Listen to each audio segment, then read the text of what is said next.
something was not right. And so now I need to figure out what's not right. So let me get the chat up.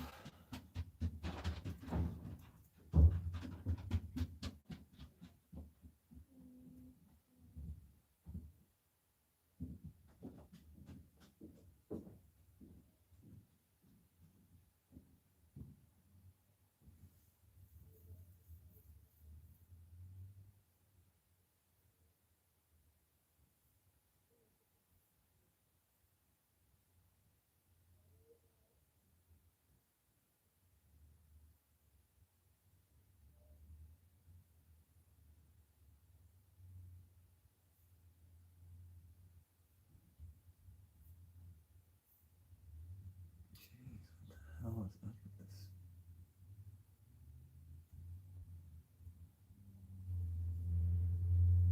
What the hell?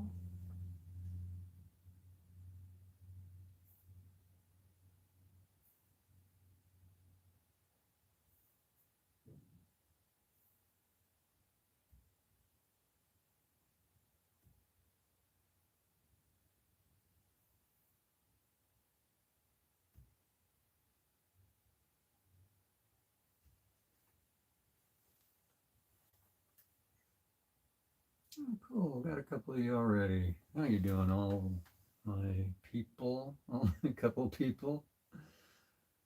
Anyway, if you were around last night, or even if you weren't, and of course you can watch these things later.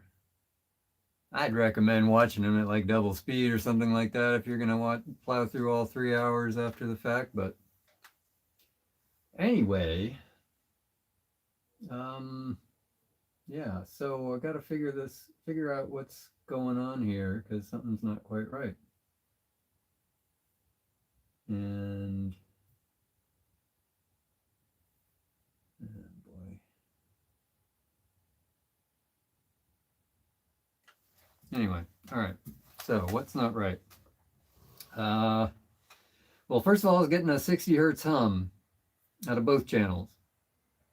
Then when I switched the input tubes, it went away in one channel, and the hum seemed to follow the hum at the original level seemed to follow the one tube. Well, okay. Then I see, well, let's just see what happens when I do crank up the volume. And the tube without the hum had really low amplitude. Well, great. So something's not right there. Then, well, before that though, when it was just a hum in both channels and cranked up the volume and only got, it was clipping at 10.8 volts on the output. I gotta run that number actually. I was convinced that that was under what it should be performing, but I might have been thinking watts when I should have been thinking volts. Let's see, so 10.8 squared divided by 8. Oh, all right. Yeah, that would actually be fine because that would be 14.6 watts. So the clipping, when it was clipping, wasn't the issue. It was the hum. There was a lot of crossover distortion on one of the channels when it was clipping. It's weird that it was clipped, it's weird that the crossover distortion was only in one channel.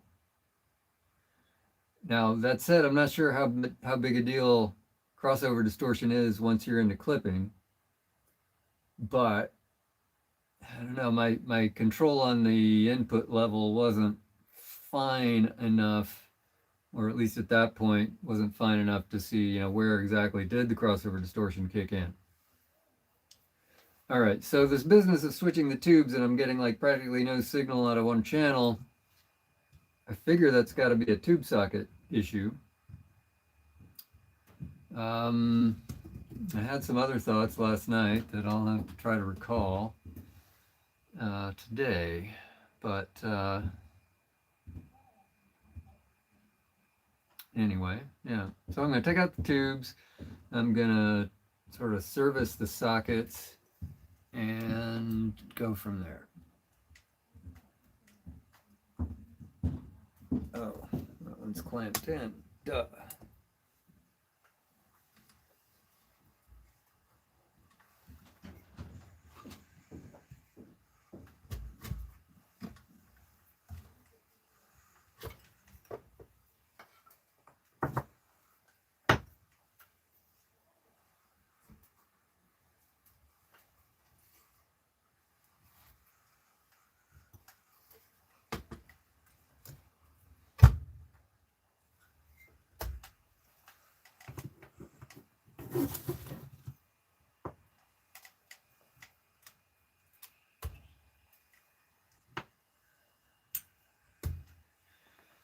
Now, I thought I already serviced the sockets. So that's a little worrisome. Of course, you know, actually working on it sometimes can foul sockets. So let's check it out. Now, it was the left channel that was giving me problems, and it was the tube. It was this tube that was giving me more hum. Yeah.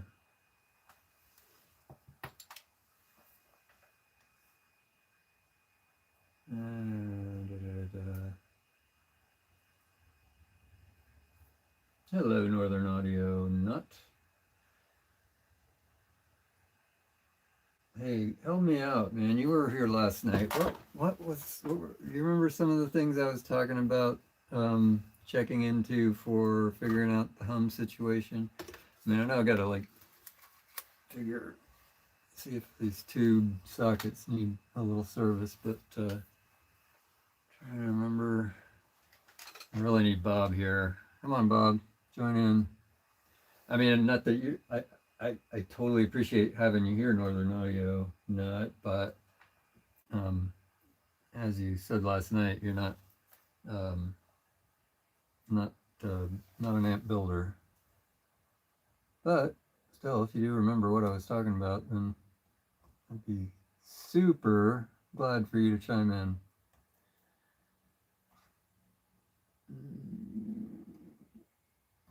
Sorry for heading away. This is so what I got to do. This sort of socket has these like clamp, or I don't know, like things like this. Okay, and you know they can get sort of bent out so that they don't make great contact, and so I'm pinching them together with the tweezers. And these are pretty hardcore tweezers, so they're good for that purpose. Grab the light. Sorry about that.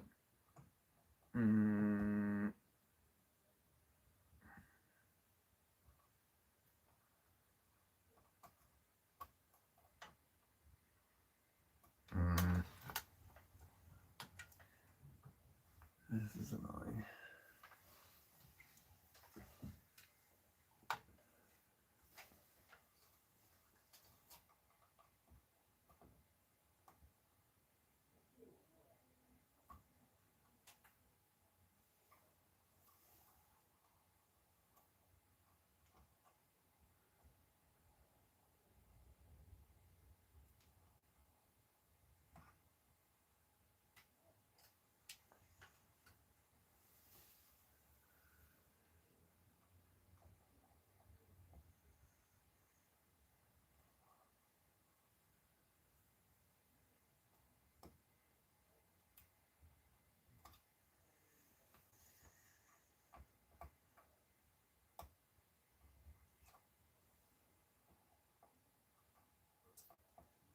I know, I should have just rewatched the end of that stream before I started this one.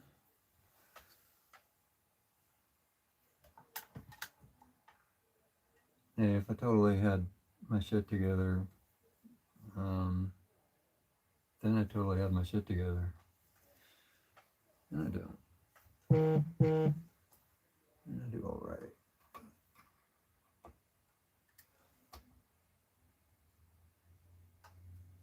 Oof, boy, this one's. These two are right under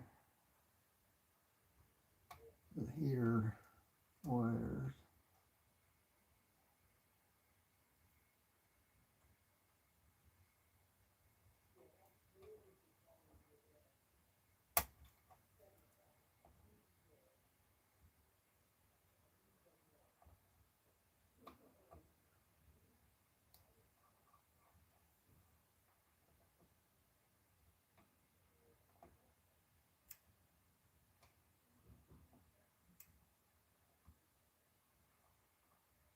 There's something in there.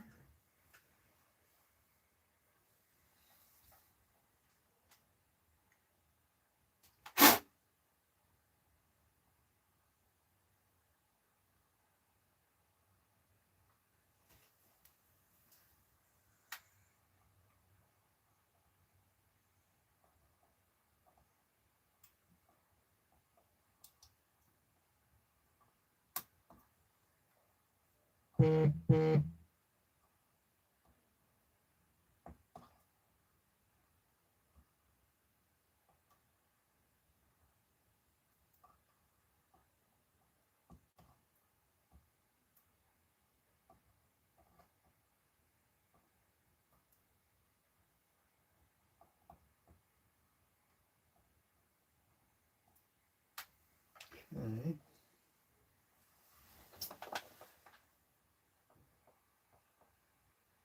Hello, True Voice of Reason. Good to see you here. Mentioned tube sockets. I believe you spoke about values on some of the resistors. And you went to the place you order parts from, and besides stocking your cart, I think you were also looking at some specific values for your current project. Yeah, I kind of ended with like doing a little restock on DigiKey.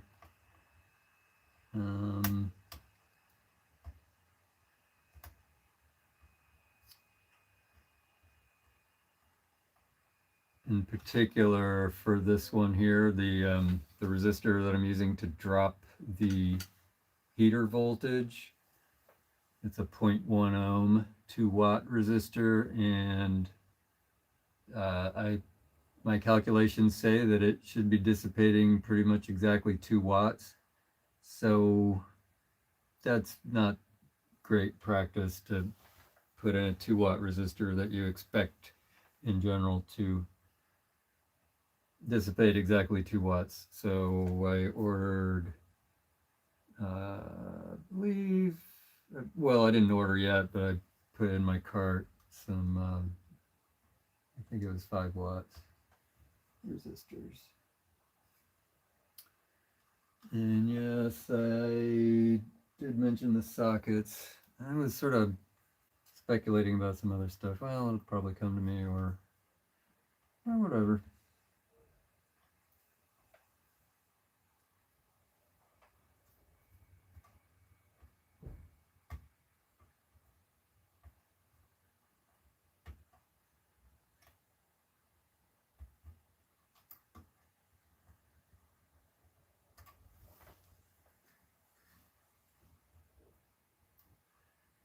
Like I said, I'm just pinching these claws so it'll grab the pins more vigorously and reliably.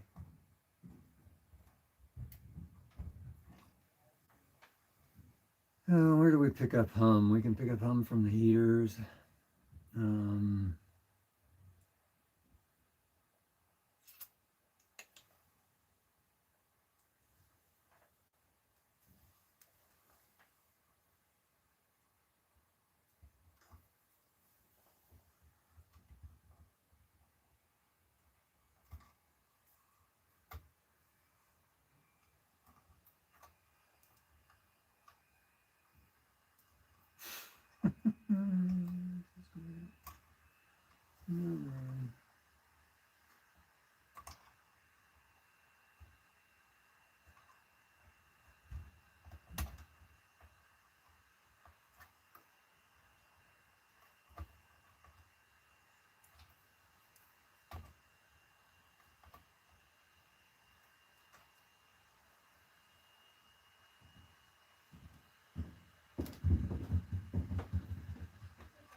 Signal ground, power supply ground, and chassis ground aren't connected at a single star ground point. Circulating currents can create hum. Yes, that is true.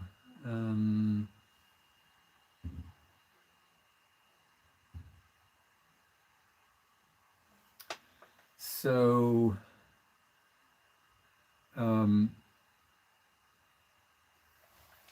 here's mains ground, and that comes to here.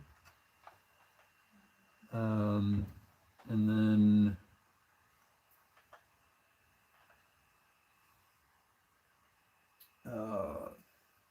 power supply ground comes to the bus, and all the signal and this power supply ground comes to the bus. So basically everything except the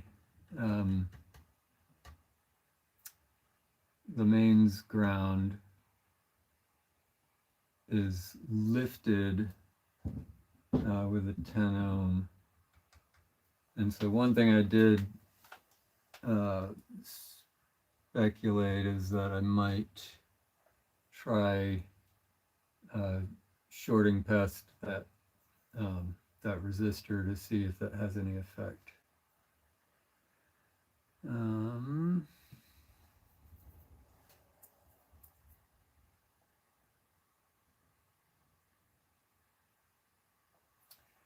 Yeah, that was Bob, and I did try shielding, and it had no effect. Got these out at the time, and yeah, it didn't do anything. Okay.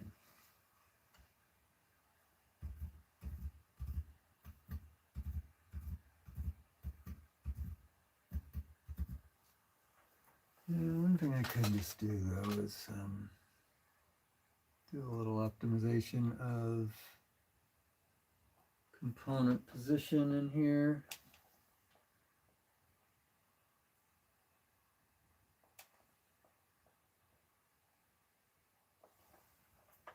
The shield doesn't do with the heater circuit, but there was something I was talking about with respect to the heater circuit, and that's all I can remember right now. Pretty boneheaded of me not to just go back and watch that video before I started up. Well, hell, I could probably do that now.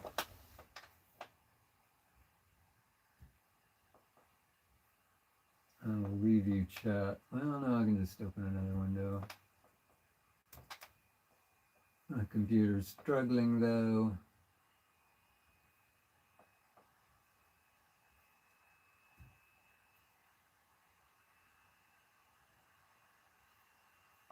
Let's see what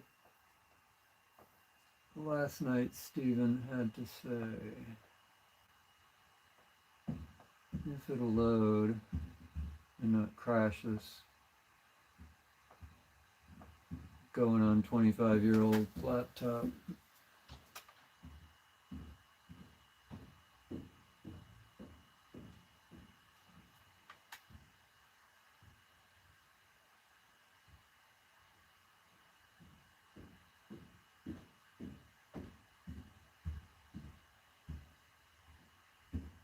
How's it going to the studio?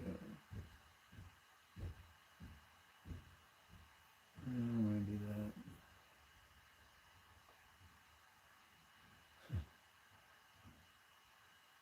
Go to my channel.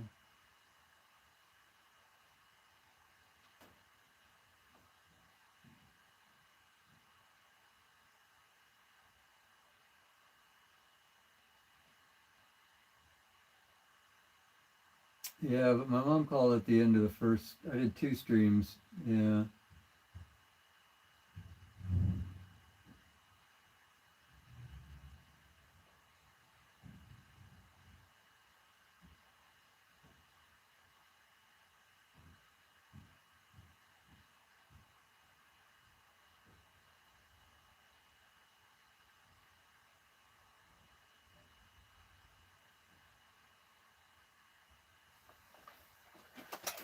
might be a bad idea. We'll see.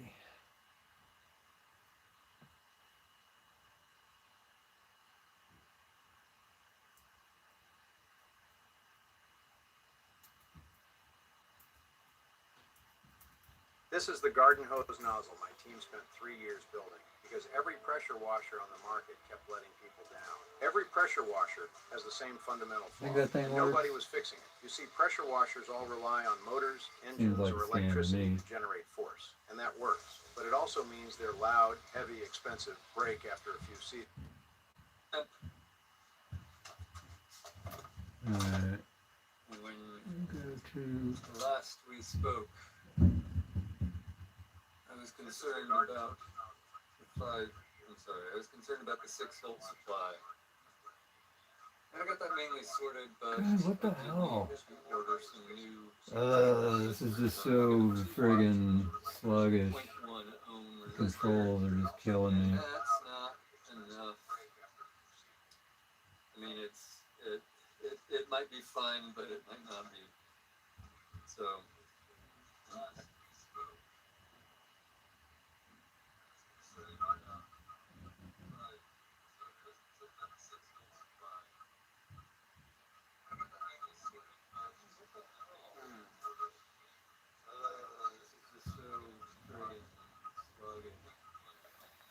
I think one way to actually potentially deal with that impedance issue is to switch the probes to 10x.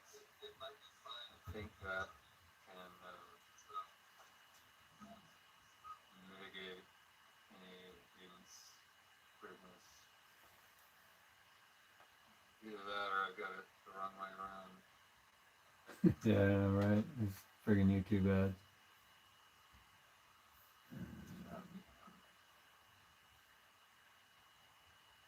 You know, you build these things, you don't necessarily expect them to just work right out of the gate, but it sure is nice when they do. How do I speed it up? But before I go further, let's see what this might or might not have done to the crossover distortion thing. So, give it some signal.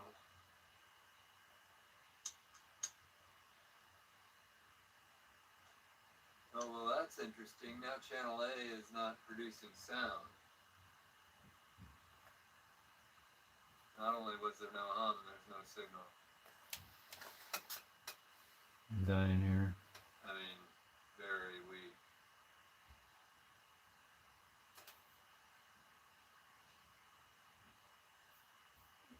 You can tell this is such a professional channel, can't you?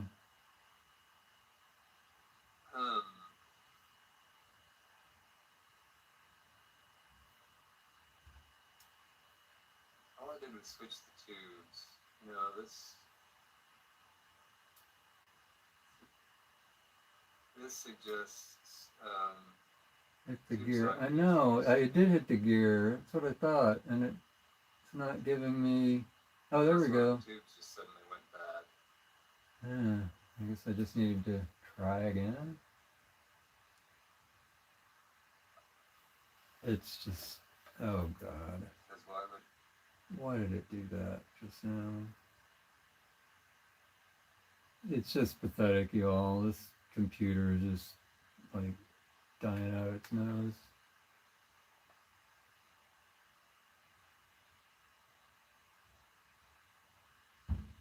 There we go. Let's try twice speed.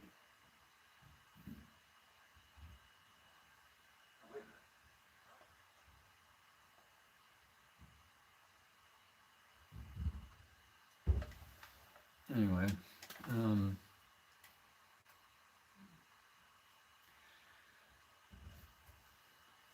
it's like ordinarily I would skip around until I found it, and then it's just these controls are so friggin' slow. But let me just try it anyway. It's killing me.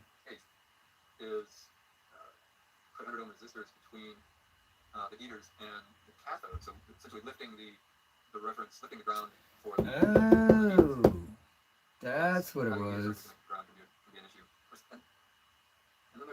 center tap on the heater coil, the heater lining for the Mhm. power transformer. I don't know what that's for, except to be that point. So like maybe I don't know about hooking that directly to. I suppose I could hook that directly up to one of the cathodes. Let's kind of think about this and with that heater. So usually these things have a hum pot. This one didn't.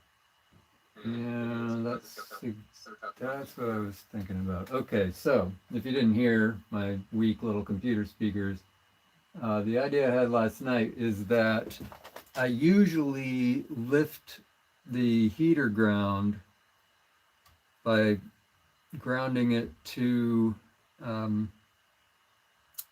of the cathodes on the output stage, and I haven't done that in this case, and so maybe I should. Now the weird thing though is that this does have a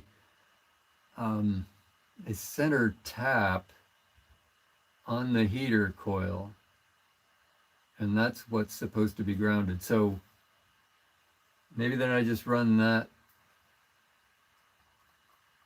Oh shit, y'all, I forgot to solder that ground for the heater. That could do some mischief. I still think it might be a good idea to, well, let's not do anything more complicated than necessary. I'm going to go ahead and solder that down. I mean, geez. And then we'll see. I've already worked on the tubes, the socket thingies for these input tubes. And wow, yeah, that could do something. I'm not sure it would have that sort of effect, and maybe it'll do nothing when I solder it down, but then again, it really should be soldered down. Yeah, if heater to cathode leakage is significant, that 60 Hz AC couples directly into the signal path. Yeah.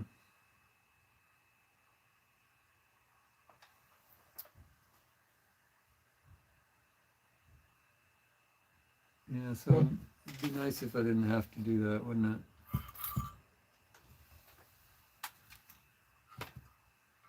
Hell, it'd be really nice is to have DC heater supplies. That would be nice. Not really in the cards for this particular build. But, oh God. Just managed to picked up this nasty bottle of Flexor. I picked up the earbuds and they were stuck together. It's like, oh, wonderful.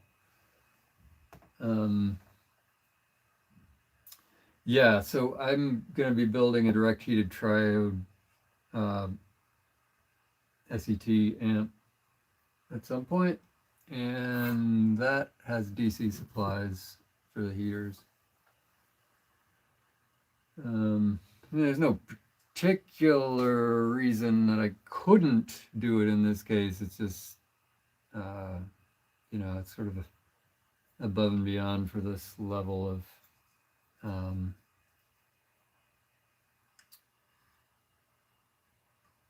I don't know, whatever I think I mean by this level of amp.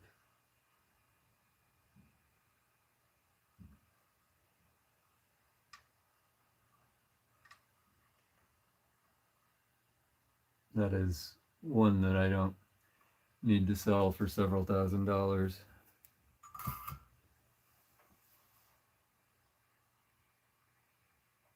Yeah, of course, you're right. So, yeah, let's try that. That's the obvious first thing.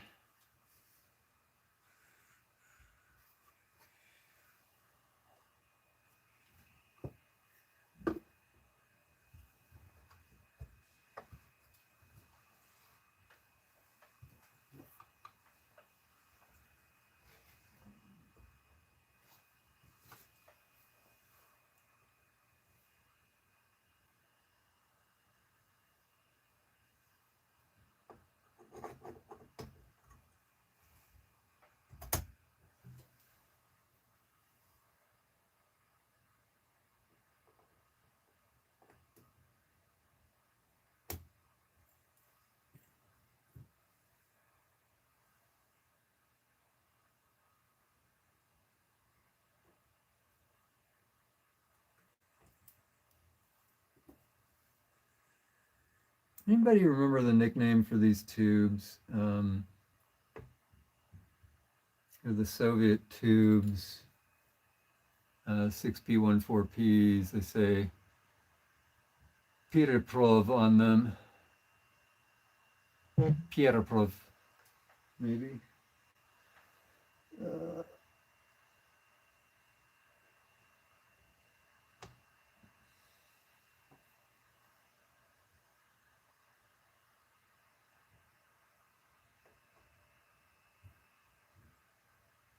Ooh, that's tight now. Maybe too tight. Uh-huh. That'll be fine.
That's not awesome. What the hell?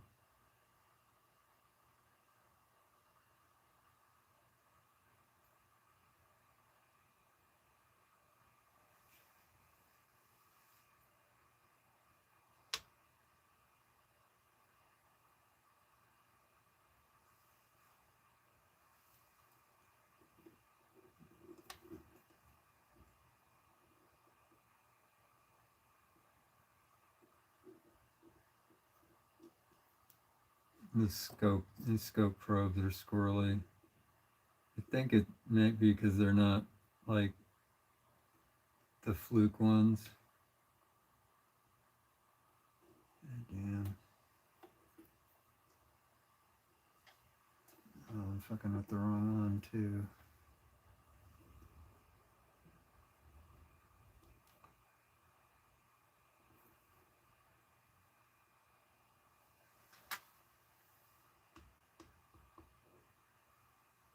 Yeah, there's my 60 hertz hum. It's in both channels at least, so that's which suggests that the Oh, interesting. Okay, so I put the tube that seemed to be humming more loudly, when I switched. I put that in the right channel, whereas originally it had been in the left channel, but I left it in the right channel last night. So the hum now is in both channels, but is still louder in the left channel. So it's not, that does rule out those tubes anyway. So, what do you think? Lift that heater ground? I mean, now, what I've typically done is put 100 ohm resistors between the heaters and ground. I could just lift that ground and do it that way. I'm not sure why that thing needs to be grounded. I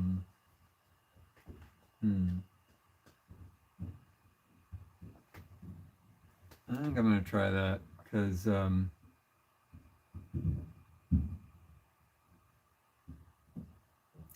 it's definitely an AC hum. It's not a power. I mean, it's not power supply ripple. Because if it were, then it would be 120 hertz.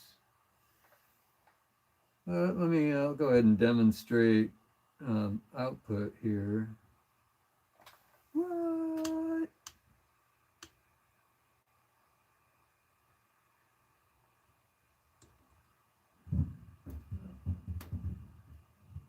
No, actually, I think I might have screwed up before. Let's look back at the 100 hertz, the 60 hertz, because I don't think I might not have had them at the same scale. Yeah, my bad.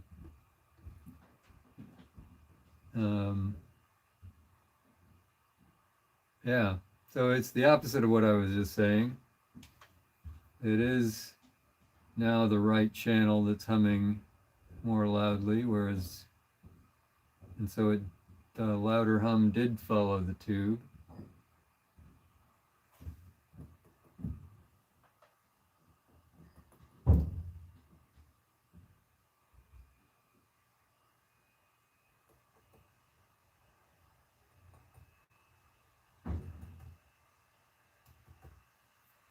Oh, those are hot.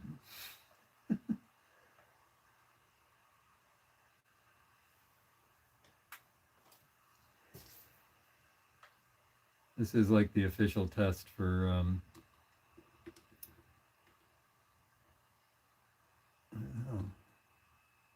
microphonicity.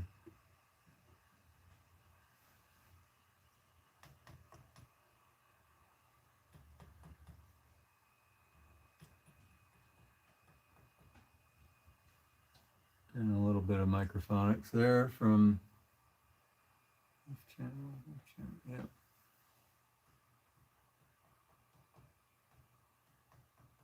Although I think the official test is you do it with headphones, so you can actually hear it instead of having to rely on seeing it on the scope. All right, interesting. It followed the friggin' tube. I might not. I mean, I can still try some stuff, but because I mean, they still are both humming, but yeah. All right. Have any spare tubes? Oh no, of course not. No, I don't. Not for this type. These are the only 6 CG7s I have. Ah, boy. Yeah, it'd be great to have some.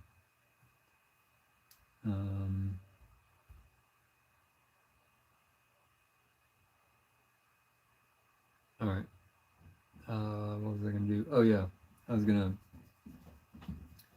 gonna just check power output again.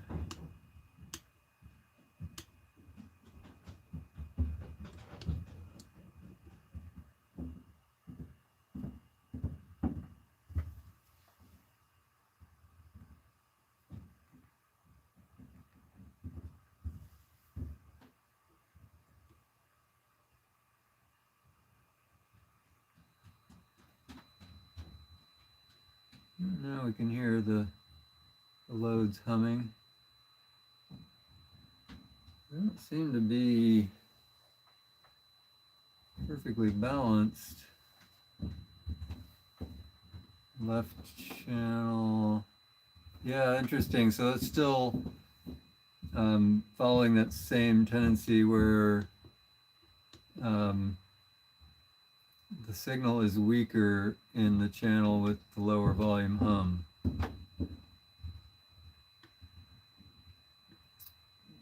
So even though I'm getting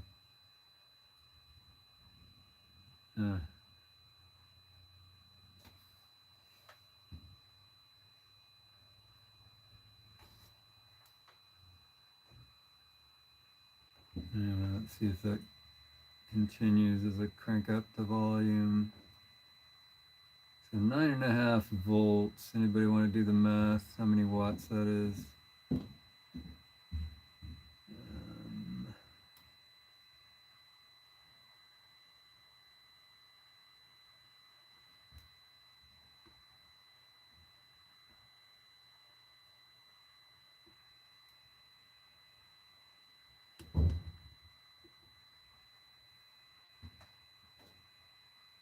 Yeah, substantial imbalance. 9.5 volts in one channel, 7.1 in the other. So what's 9.5 volts? 9.5 volts, 9.5 squared divided by 8. 11.3 volt, I'm sorry, 11.3 watts. And now we get the nasty, oh, check that out. When I crank it, they're both at the same amplitude. Although, again, and it followed the tube. That's the right channel. Before I switched the input stage tubes, that crossover distortion was in this channel. So it does seem like the tubes are suspect. Let me just turn down the volume by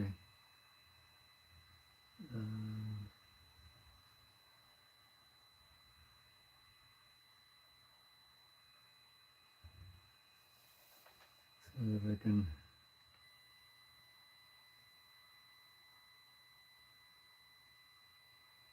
I'm getting real nice 9.9, 9.8, what's that?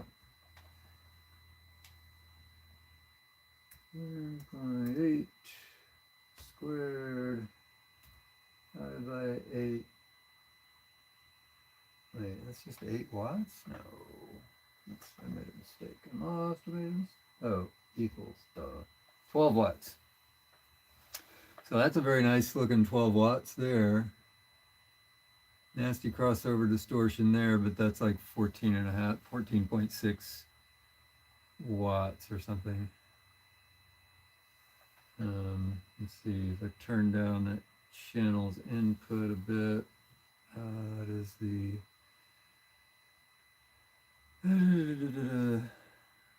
right channel, channel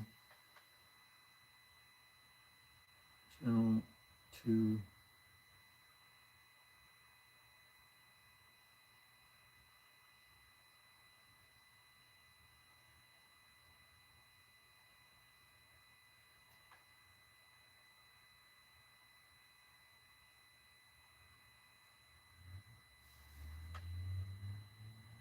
There we go. So I just turned down the input on this channel. And we're getting very nice, pretty much undistorted 12 watts per channel. So that's good. The hum isn't good, although if it's still humming, shouldn't I see that here? Like it would be kind of jittery. Let's see if I back way off. Oh no, not at this amplitude. No, I'm drowning out the hum here. Turn it way down. So yeah, it seems those 6 CG7s are suspect. And those might be my problem. So now we can see the sort of moving up and down because of that 60 hertz hum the 1 kilohertz we're seeing is superimposed on that 60 hertz. So like if I turn it down a bit more and even more, see that, there's our 60 hertz hum.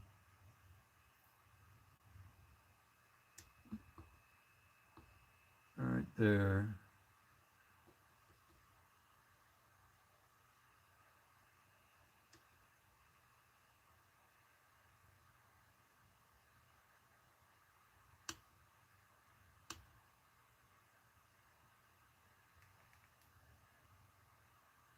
Yeah. All right, so we know something now. I suspect the tubes. Which on the one hand is a good answer because it means maybe I didn't screw things up. On the other hand, it's a bad answer because I don't have any spare 6 CG7s lying around, and I don't think they're particularly cheap tube. But I'll tell you what, let's check. Let's see how much 6 CG7s might cost these days.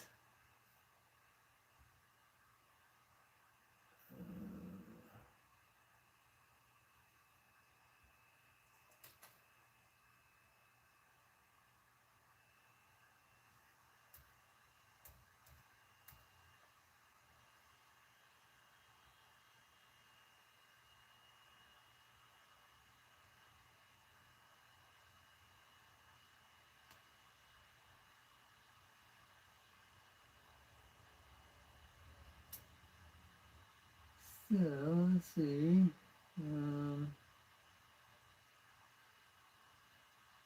Give me the option for shopping.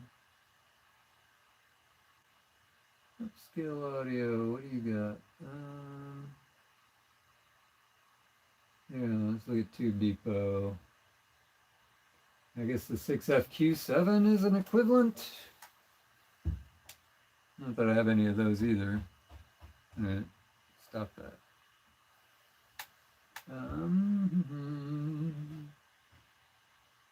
Oh my.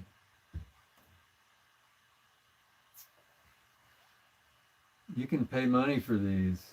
You can pay the Tube Depot. You can pay as much as $200 for a Black Sable RCA clear top. Electro Harmonics, I'm assuming that's a new manufacturer for $39. Looks like an old GE for $30. And an old RCA clear top, I guess not the Black Sable clear top, for $70.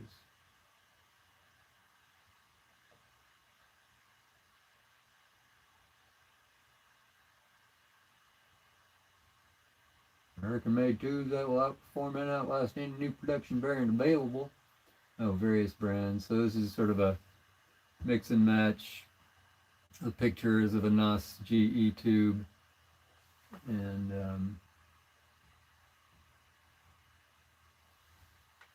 so that's Tube Depot, $30 minimum for one.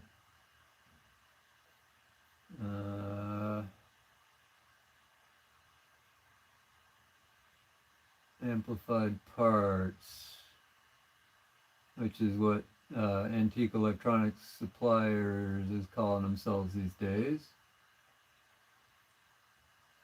$27 for new old stock.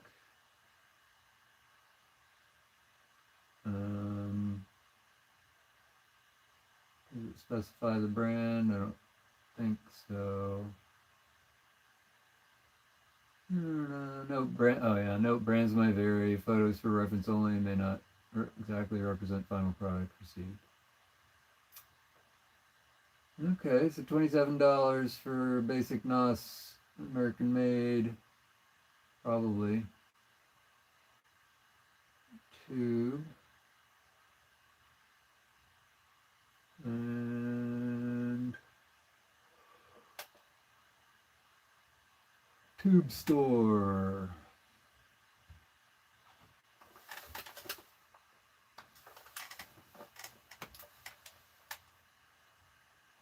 They've got the new manufacturer Electro Harmonics for $36. Let's see. Interesting that the Electro Harmonics new ones are going for more than the NOS American ones. Seems a little weird. Maybe it's that maybe it's getting around the sanctions in Russia.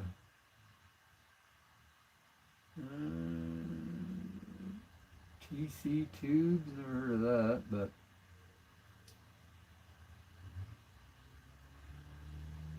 TC Tubes and Audio Repair, GE, Gray Plates, Halo Getter, $19.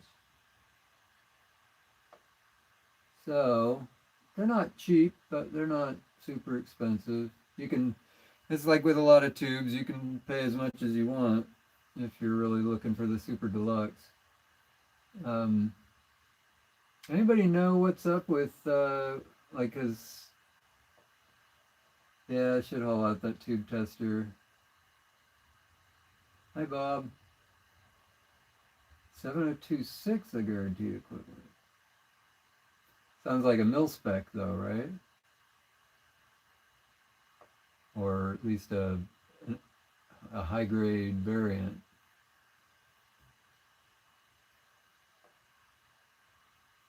Anybody know what's up with Ness? I mean, not Ness.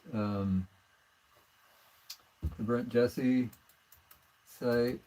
I know he retired, and I got a tube order in under the wire, but I think he sold it. So we still got audiotubes.com.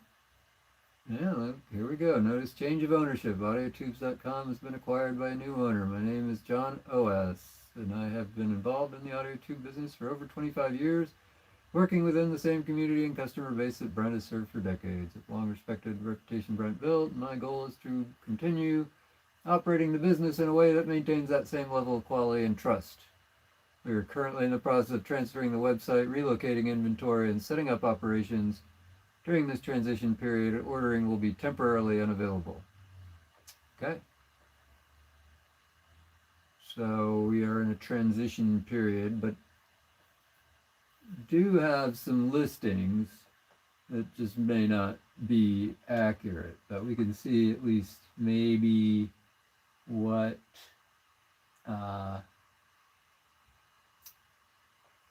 Brent was charging for them, I suppose.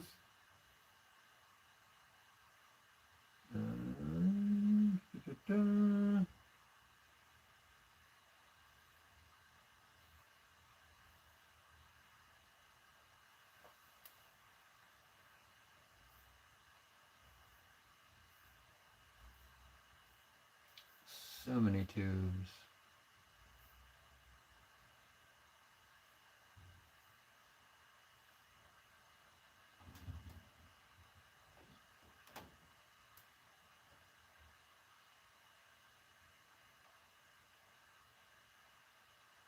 Six CG7.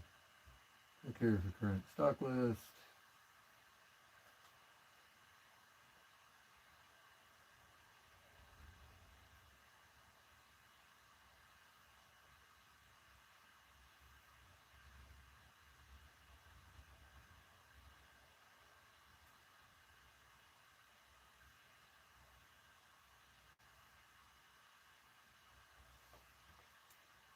All right, you ready for this? So, wait, what?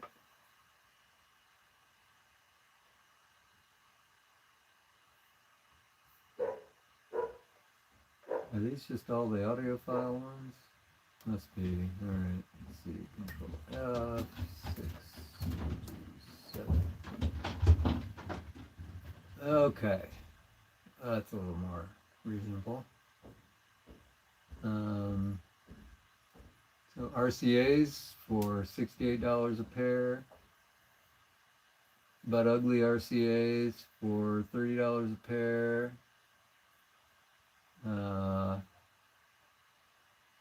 Clear top side mounted getter RCAs for $35 each.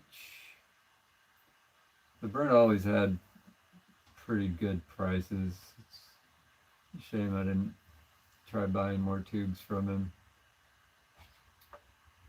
I was a little put off by the clunky ordering process. All right, so I can get some. Yeah, I can pull out the tube tester. Did that just flash? Surely it didn't.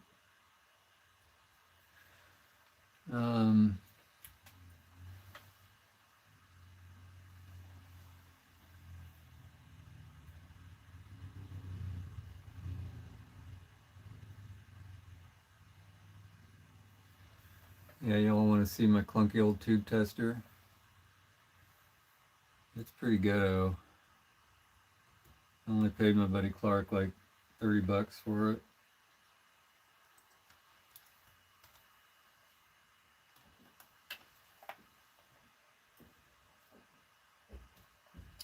Advantage though is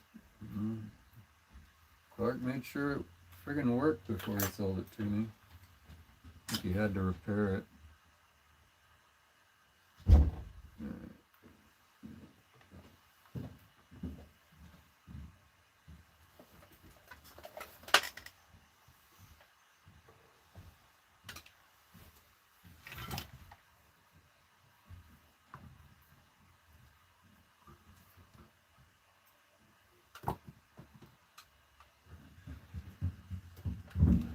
I mean, except for the different gain in the two channels, they were both channels producing a really, and except for the hum, both channels were producing a really nice 12 watts per, 12 watts.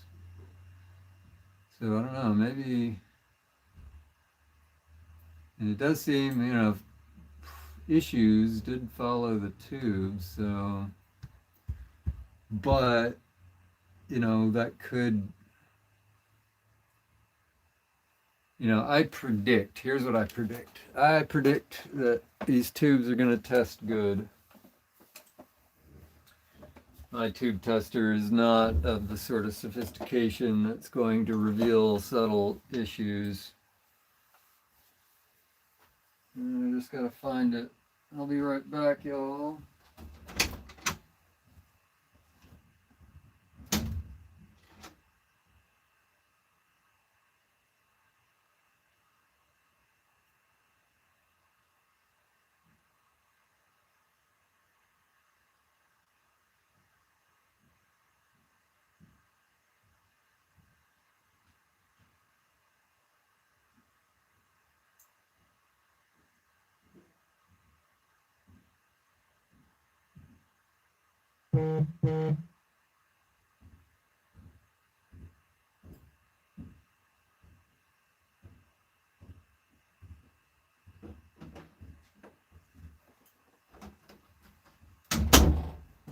I'm back.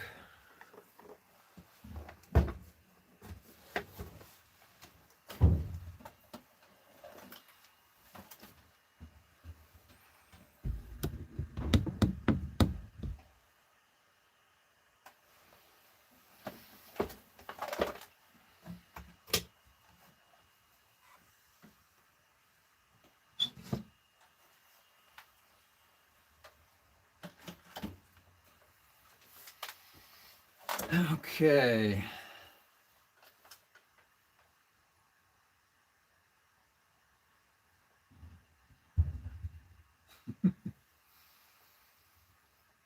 Yay, antique. I mean, yeah, totally. That's pretty cool, Bob.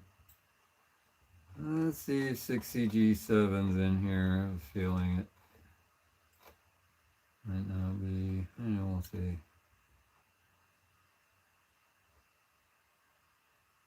No. What was the equivalent? Was it 6FQ7?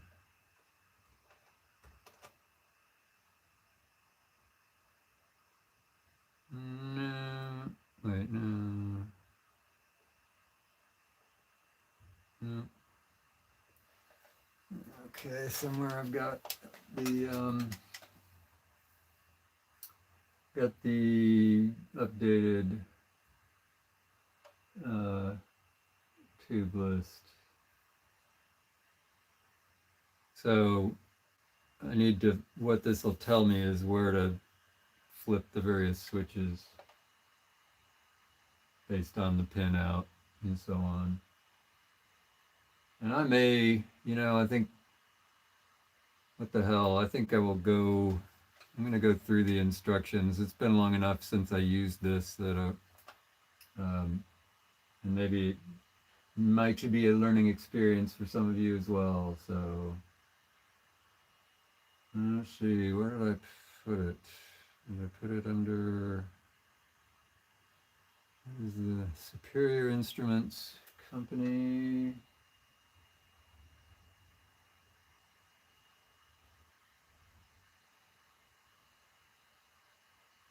Uh-huh. Supplement.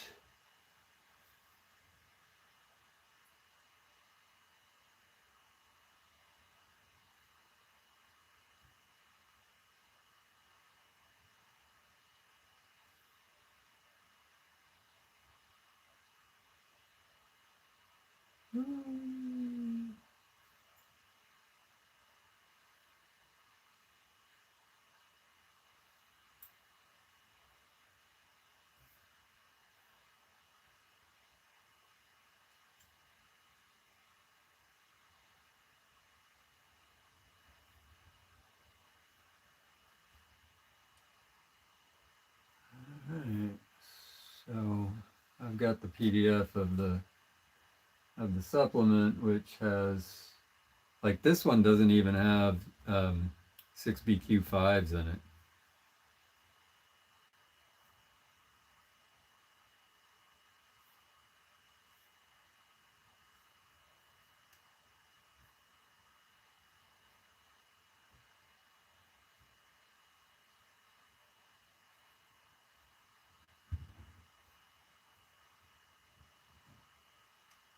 Oh crap.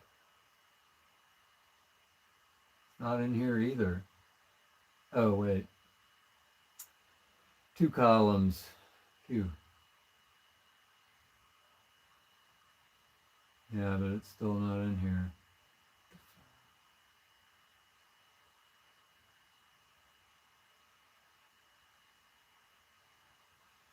It's from 6CE5 to 6CG8. What was the other? 6F.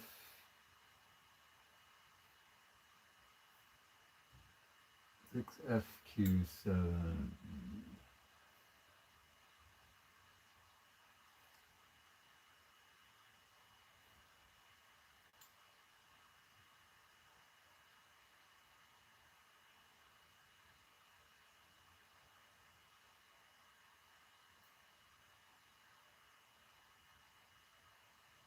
Yay, it's here. Okay. So two entries, of course, because it's a dual triode, so just one side then the other. Now, I'm gonna bring up the instruction manual and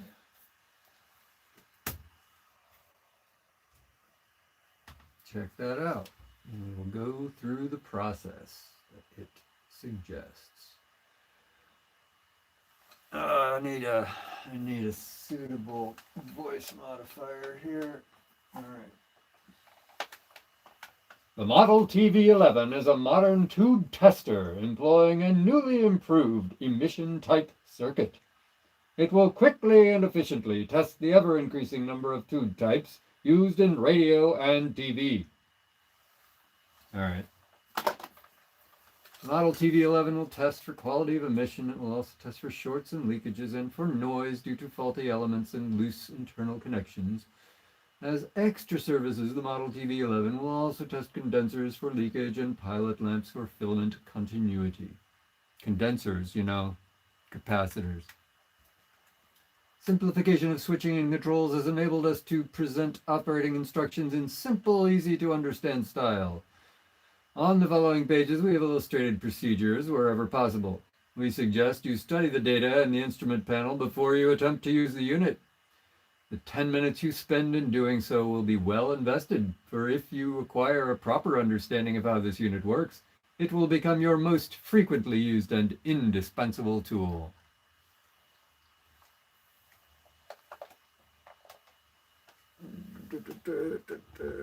Does have to get plugged in.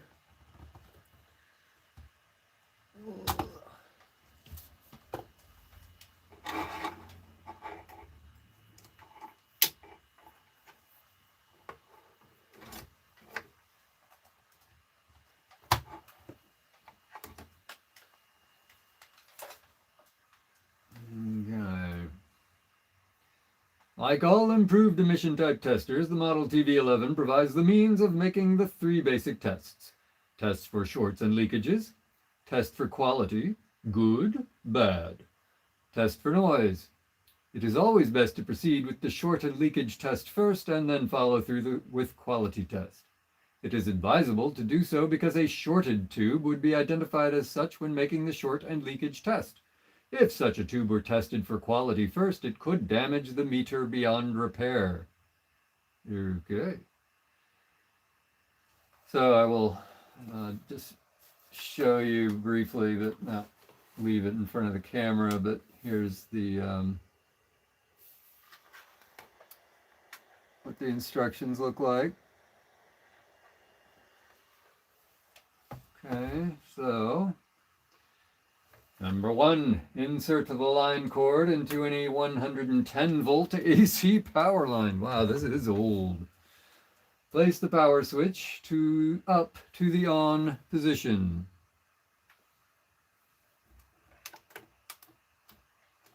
On.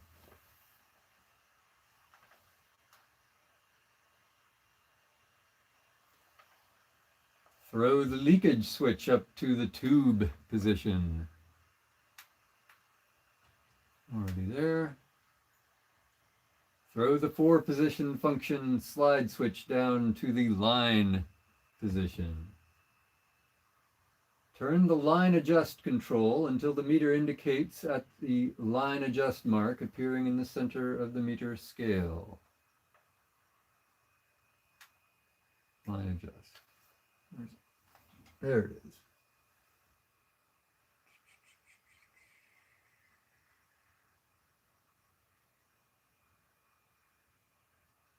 Okay. Number 6, rotate the roll chart until the required tube test data appears. Well, we had to get a PDF for that. Turn the filament switch to the voltage indicated on roll chart for the tube type under test. So that will be 6.3 volts. And about there.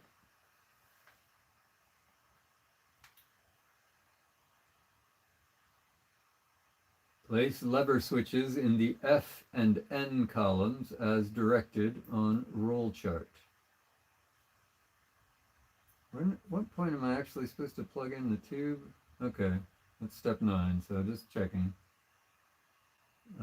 Place lever switches in the F and N columns as directed on roll chart. All other levels should be down in the K position. So right now they're all down in the K position. It wants me to flip the switches for F and N. So for the 6FQ7,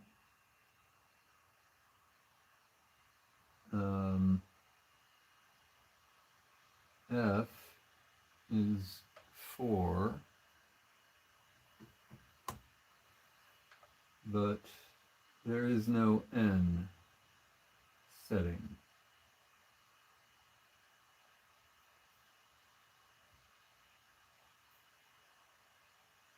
All right. Insert the tube into its correct socket. Be especially careful with 7-pin sub-min types. The dot or red mark should be near the raised section of the socket. So let's do these.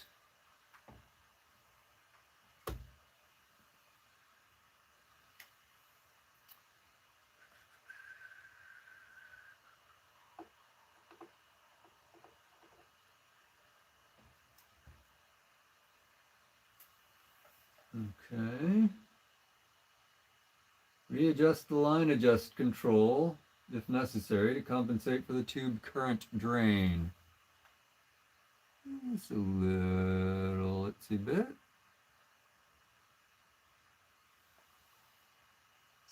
Rotate the load control clockwise as far as it can go, past 10. Oh, wait. Filament, oh, okay. Did you notice that I screwed that up before?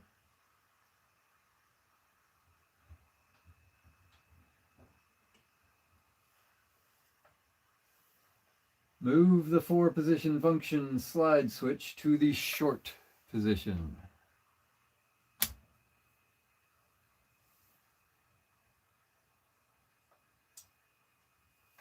One at a time, move each lever, except those previously placed in the F or N positions, up to the P position. Tap the tube and observe the neon indicator lamp. A glow when any of the levers are moved to the P position indicates a short. Each lever switch must be returned to its K position before proceeding with the next element test. A slight glow may be disregarded when testing audio tubes, such as the 6L6, 43, 50L6, etc. These tubes have a high inherent leakage, which in many cases does not affect the operation of the tube. No glow is of course desirable, but a slight glow may be considered passable. A steady glow on any element listed in the filament continuity column of the roll chart does not indicate a shorted tube. It does indicate filament continuity. All right, I'm gonna cut this light so we can see the light here. Slight glow. Stand up, see better.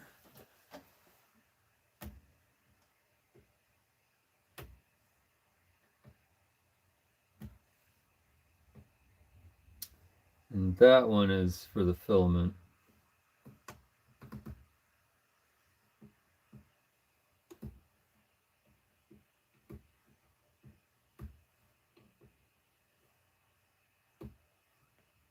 And there is no top cap. All right, seems to pass the short test. I mean, I guess, right? Such as this tube tester can test. To test for noise. Plug a pair of magnetic phones. Crystal phones won't do into the phone jack marked noise test. Okay. I've only got stereo phones, but we'll see if that'll do.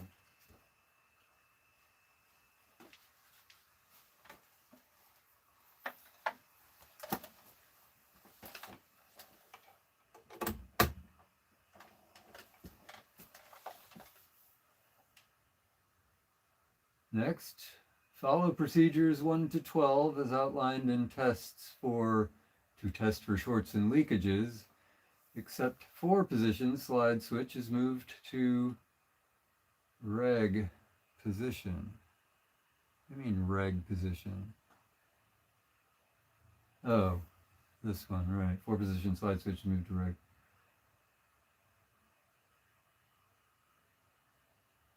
All procedures 1 to 12 is outlined in tests for shorts and leakages, except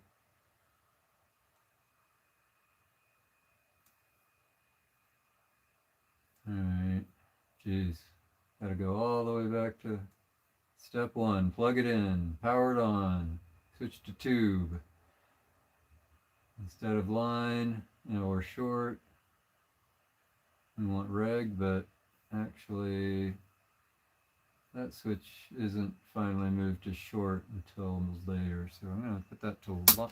Ah!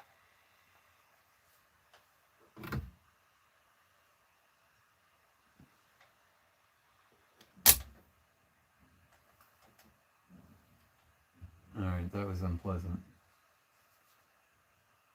Let's leave that in reg position then. And filament, blah blah blah. That's 4 went to P. No, 4 went to F. Whew. And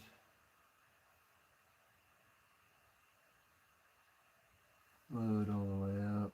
Probably should have turned that down before. Wait, line adjust, really? It's not having any effect.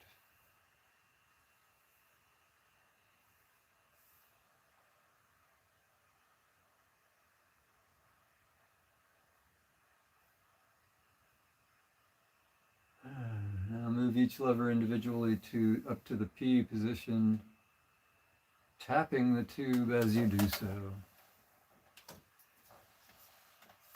Tubes, which are microphonic due to loose elements or touching elements, will cause a pinging sound in the phones. This ping will be heard superimposed above the hum of the tube if hum is present.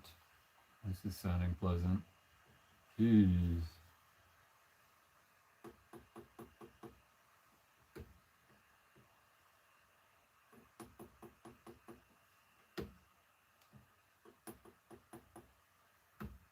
Yeah, I told you this was an official type test.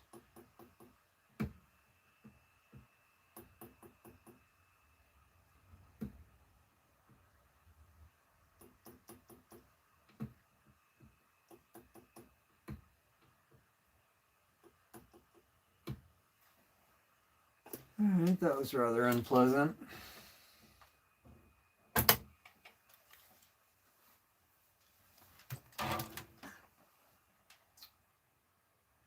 Okay. Test a tube after first checking for shorts and leakages.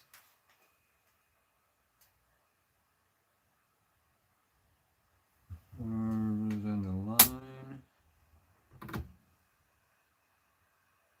Line adjust.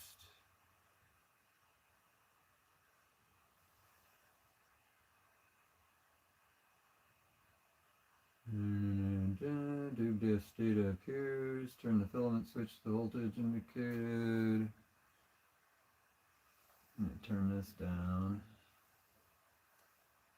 Place the lever switches appearing in the F and 4 went to F. Adjust the line, adjust knobby.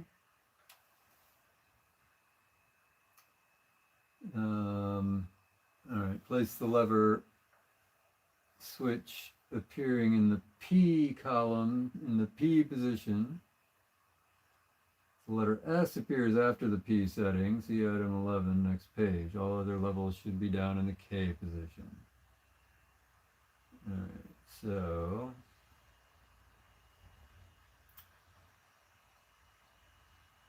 for the first triode, P is 2. And load says should be set at 3.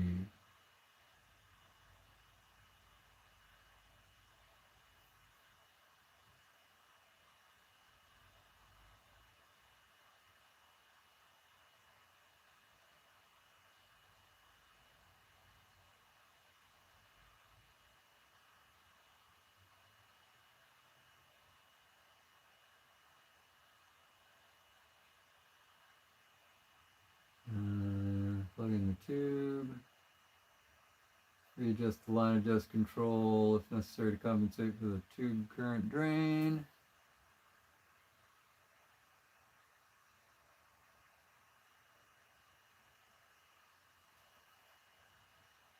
Rotate the load control to the setting indicated on the roll chart.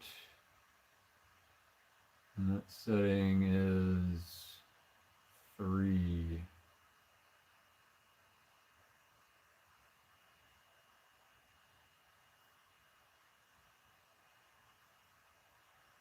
Move the 4 position function slide switch up to the regular position. The letter S appears after the P setting. Move the 4 position slide switch to the special position instead of the regular position. And there we go. Read the quality of the tube directly on the meter scale. The replace, question mark, good markings are self-explanatory. If the meter does not move at all, the trouble may be due to an open filament. To verify, check for filament continuity as described below. The notes appearing after some of the tube listings are as follows. All right, so it's good. Well, at least one of the triodes is. And put this back down here. And for the other triode, in the bottle, put that back down and put 7 to P.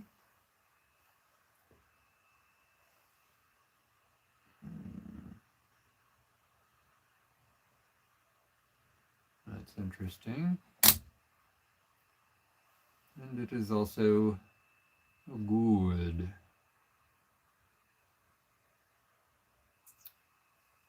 All right, as I suspected. All right, I haven't been looking at comments. Let's see.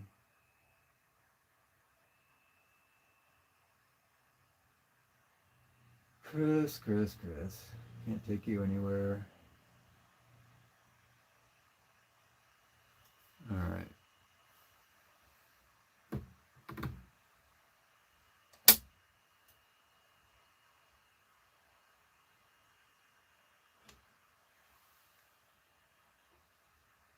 It's hot.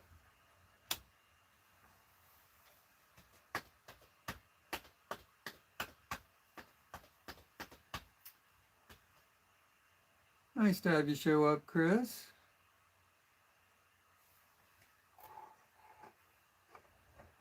So, if you're just tuning in, rebuilt this amp, which is partly off screen, but partly under the shelf here. Getting some not awesome test results. Channel imbalance, and the channel imbalance seems to follow the input tube. This was the less suspect of the two. It's the one with like the lower gain though. So I don't know if it's less suspect as much as it has lower gain, and And you know, the hum, that's one of the bad test results, is I'm getting 60 hertz hum in the output, and that may not have anything to do with the tube, really. And the difference that follows the tube may simply be having to do with the tubes not being similar and matched, whatever. All right. I know it says to plug it in at like step 9 or whatever, but whatever. Pin 4 to F. Turn it on first. Do the line adjust thing, which then I'll just have to readjust once I switch this to the filament. And put it to short. Crank the load up all the way. And switch everything to one at a time to P. And a slight glow in an audio tube is to be expected. If it glows brightly, well, the filament glows brightly, that's to be expected.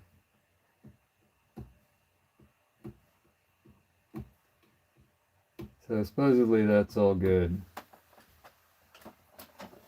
All right. Now, we can do the noise test. That was rather unpleasant though. Let's see.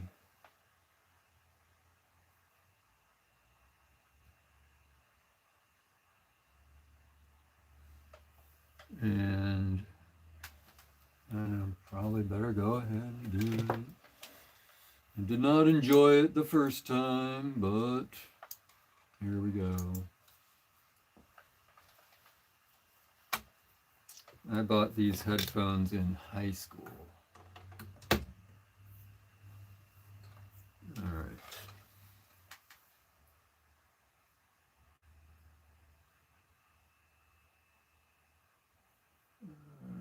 Back to how we do this. Curve.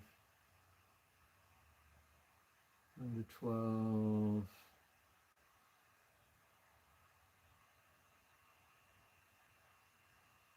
Except to move this to reg.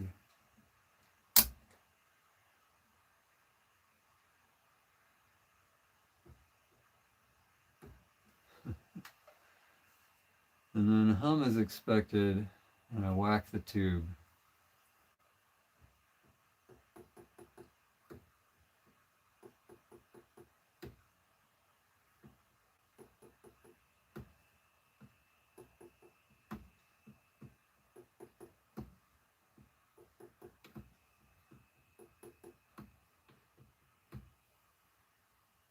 All right. That was fun. Not.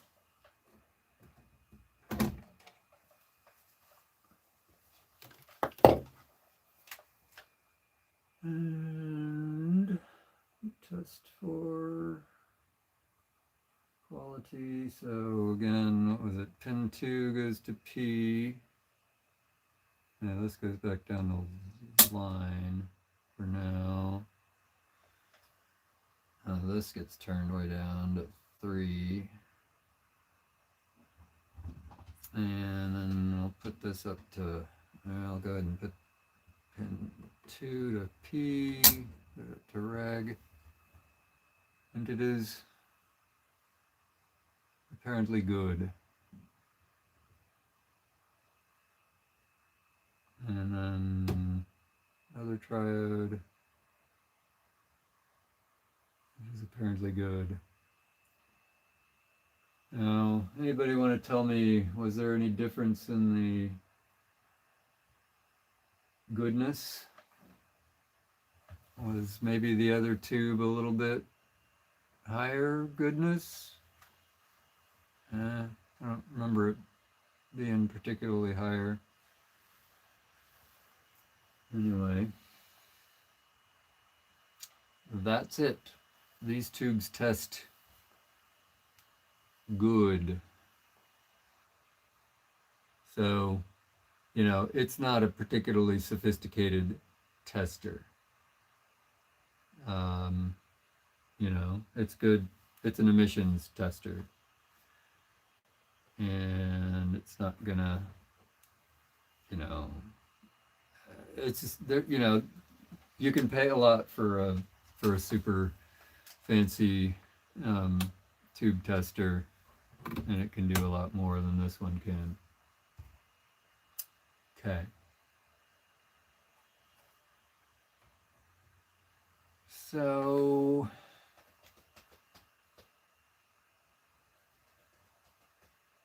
it does seem that the difference in gain has to do with the tubes. I should probably replace the tubes, but that probably the hum is not the fault of the tubes.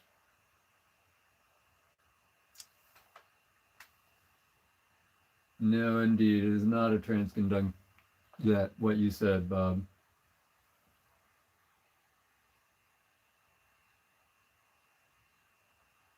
The other tube is right of center at G. You think so? You think the other tube was reading a little higher, or yeah, I don't know. Right at center. Oh, right of center at G. Yeah. Yeah, I think that's right. Again, it's like it's not a fancy tube tester. It's gonna reveal tubes that have really gone bad. It's not going to, there are some tube testers that you can use to match tubes, and this is not that. Well, there you go. A little tour of my, sorry, I've got a little tour of my Superior Instruments Company tube tester, model TV11, made in USA.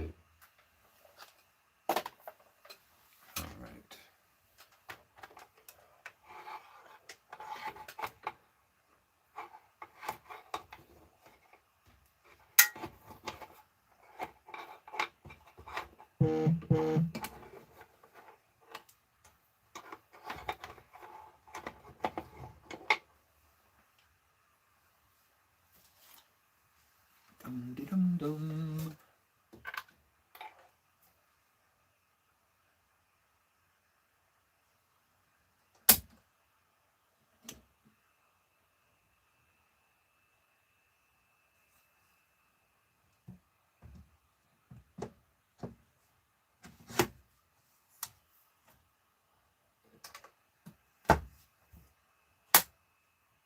This thing is rusty. But can't you imagine the tube salesman? He comes to your house. He's carrying this in its nice wooden case, and he's got a big old case of tubes in the other hand.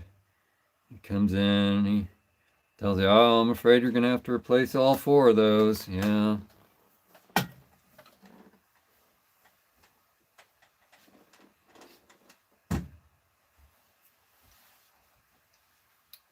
My friend Niels has one of the testers that used to be like, they would be in stores.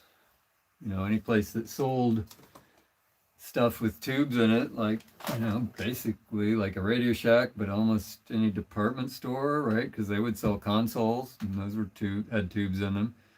You'd take your tubes and plug them into the tube tester to see if they were good. Anyway, that was a thing.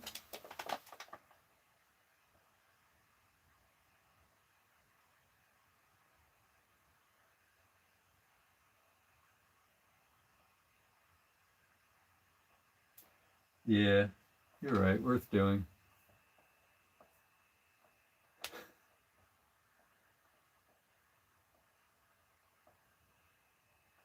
Oh, I see what you're saying, Chris.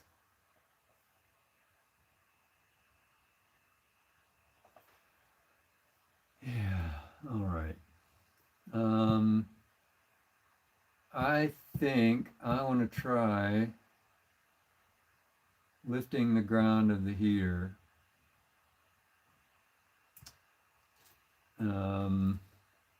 However,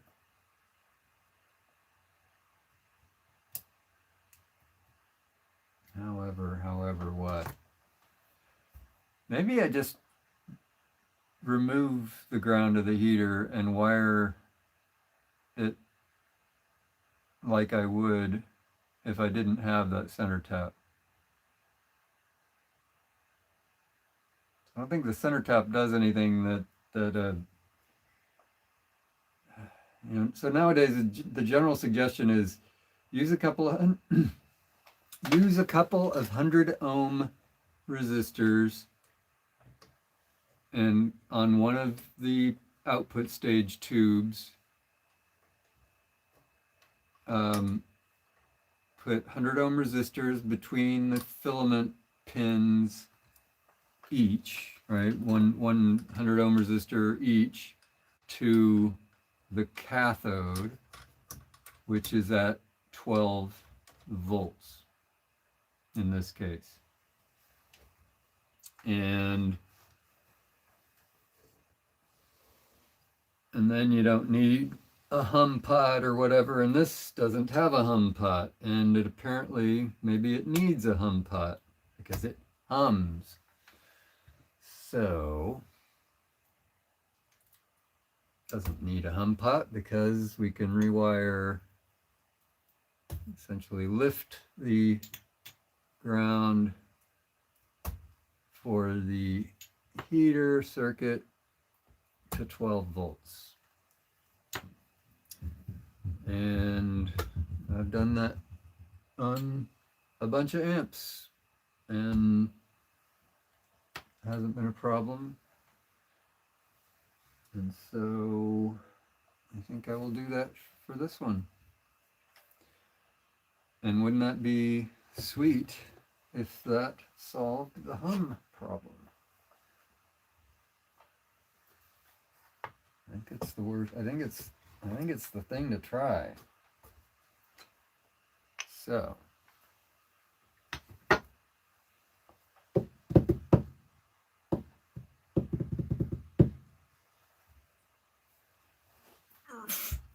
God, this thing's heavy.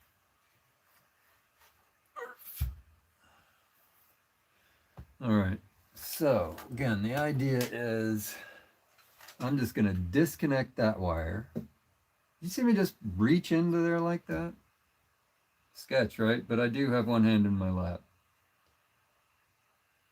And it is unplugged.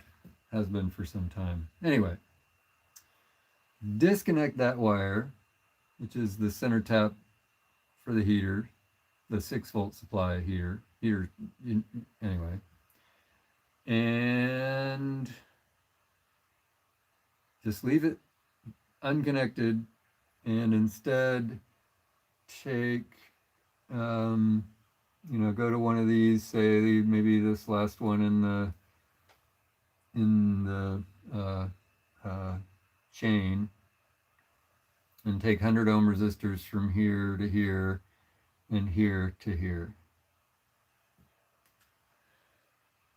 And that's the method.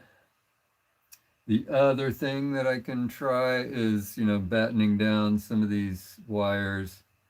David Clayton had a great suggestion in a comment to, I think, the first of these streams, where he said, a heat gun is pretty good at getting those wires to stay situated where you want them to. So I might do that too, but I think first I will do the resistor thingy. So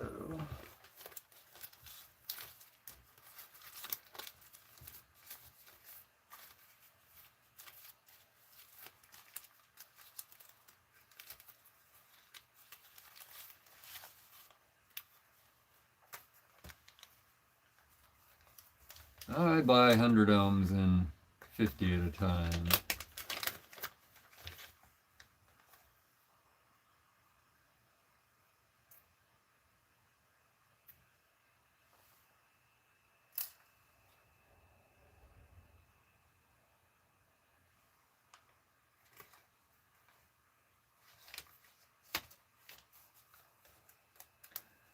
I just had a moment of pause, moment of reflection there. Some amps that I think like my Heath kit has two different heater supplies, one for each channel.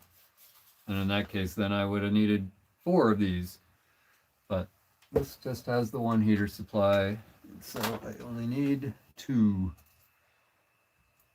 And but I do need to fire up the sucker. Wah, wah, wah. Get excited, Bob. This is going to be fun.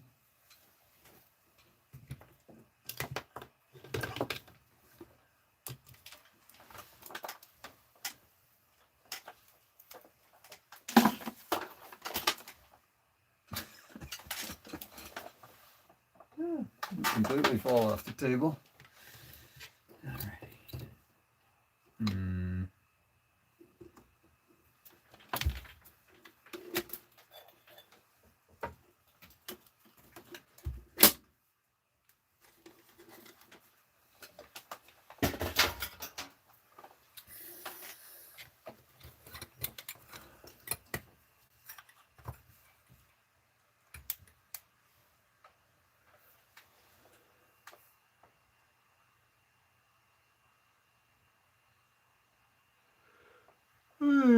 Excuse me.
Okay.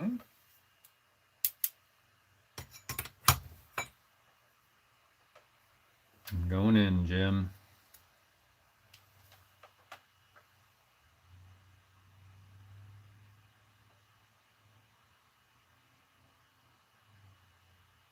Soldering iron is plugged in. I do have 2 power strips on this bench. Kind of need like at least one more, or maybe just one big Mondo one. But whatever. All right, going in.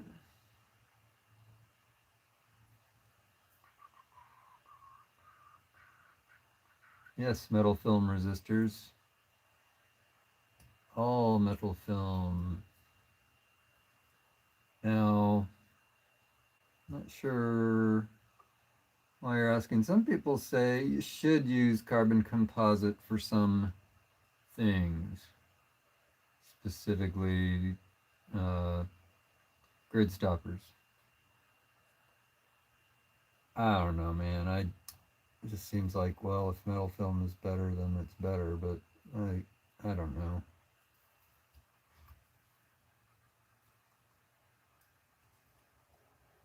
They're not generally flammable like the carbon composite ones can be.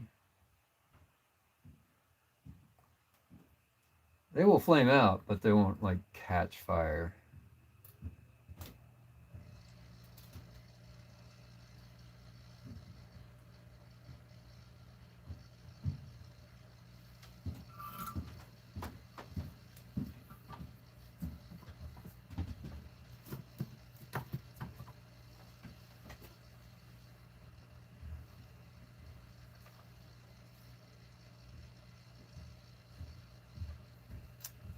but you know, I can't be bothered. Like if we're gonna use carbon composite, it's like I have to have like certain values of carbon composite. Who needs the headache to keep all that kind of stuff around? I don't know. Maybe someday I'll know more and be hardcore enough that I'll do it, but not today.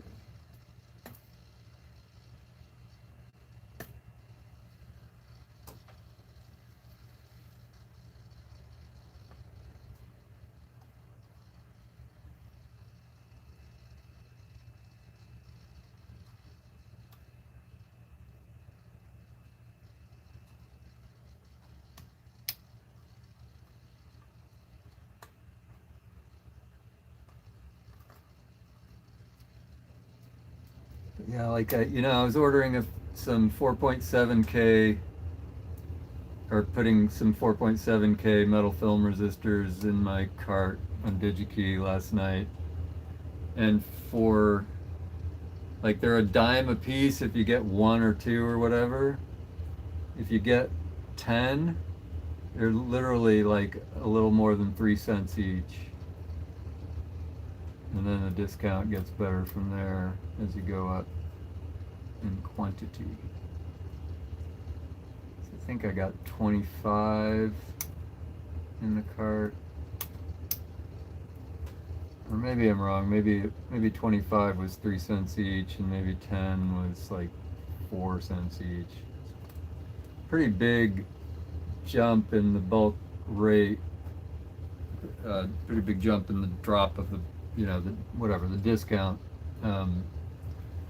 when you went from 1 to 10, and then way more gradual drop in price after that.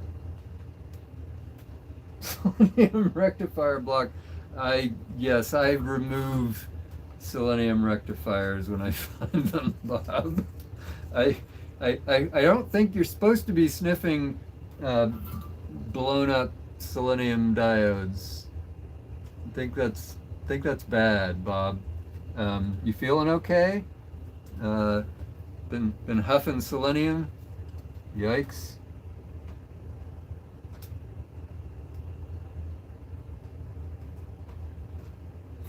When I started reading your comment, I was like huffing, nothing like the smell of all this burning flux.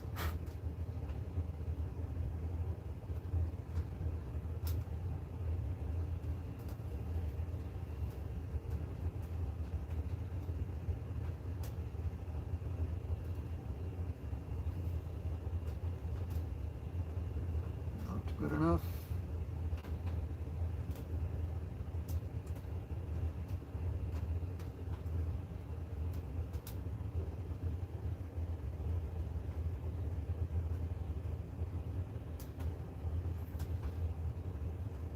Okay.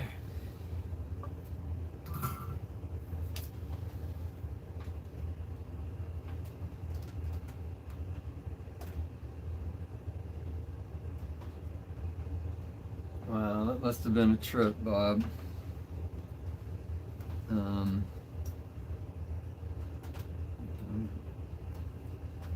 you're okay, right?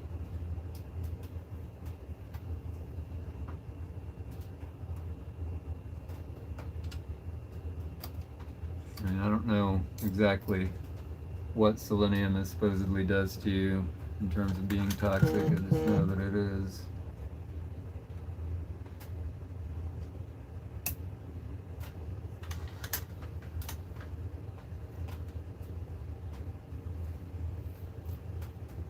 Well, who among us who's built anything is not wired in something backwards and had it go kablooey? Pretty sure I've popped at least one capacitor that way. You know, back when I was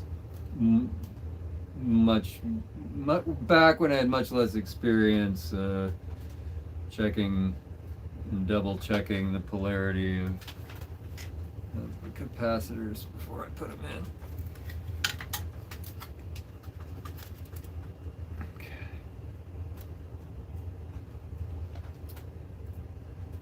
Gentlemen, wouldn't it be sweet if this works? If it were that simple. And I say gentlemen because who are we fooling? It's kind of funny. Occasionally, you know, look at the demographics of the channel, you know, it's like I've got a few college students here in town who follow my channel, so you know, it's like maybe 1%, maybe more than 1% are in that 18 to 25 range. And then, you know, male to female, it's like, you know, typically 97 to 99% male. Okay, never a slam, yeah. Yeah, well, as long as you don't lick those radium brushes.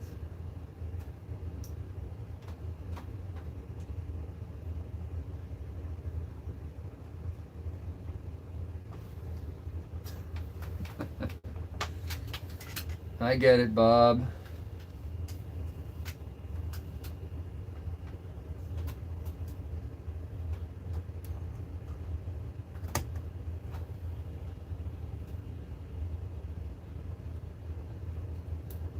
Yeah, Chris came in late, so.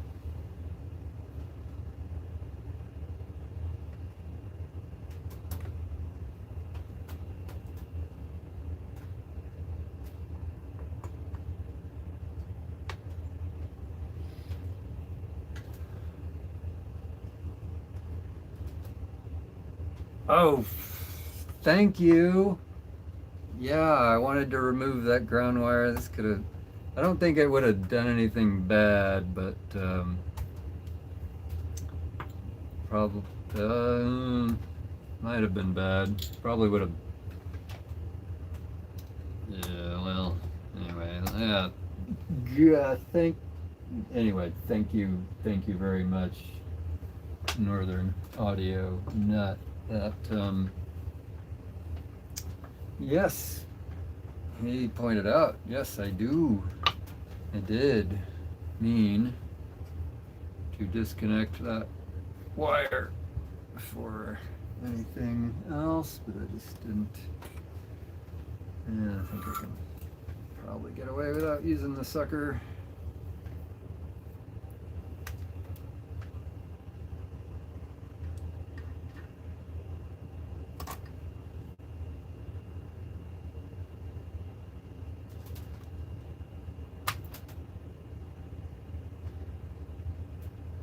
Now, what to do with it? I will clip it.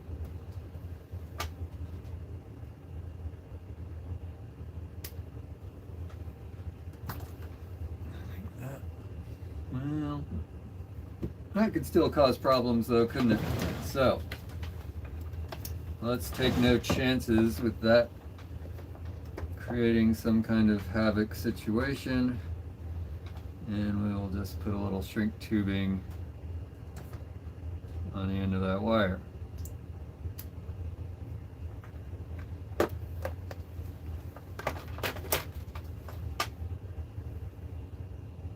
Just to be extra safe. And of course, that's the wrong size shrink tubing. Brilliant.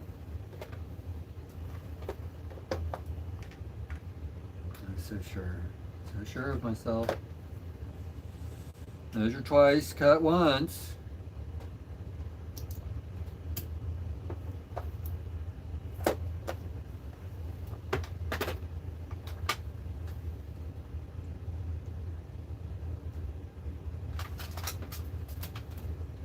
Yeah.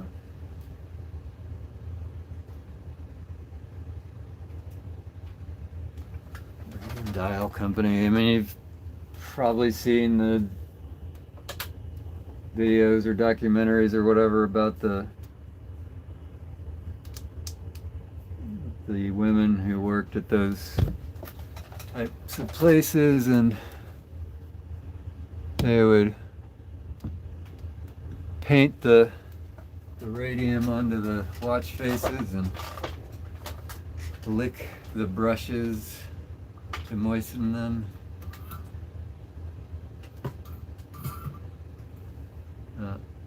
Not cool.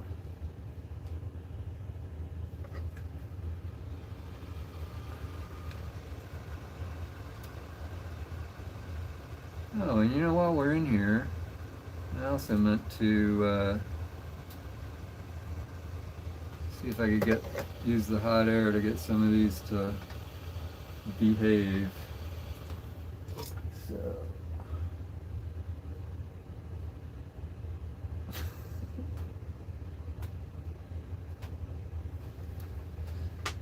That's funny.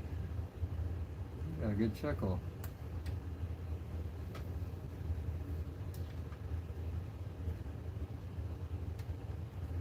I remember my mother sort of lecturing me, you can always make it shorter, but you can't make it longer.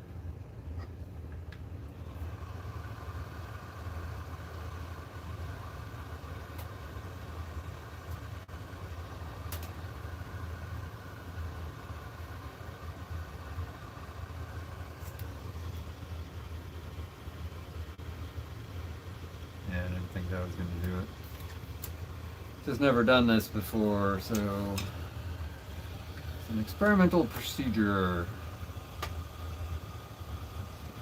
Just a little bit. Get that shrink tubing a bit.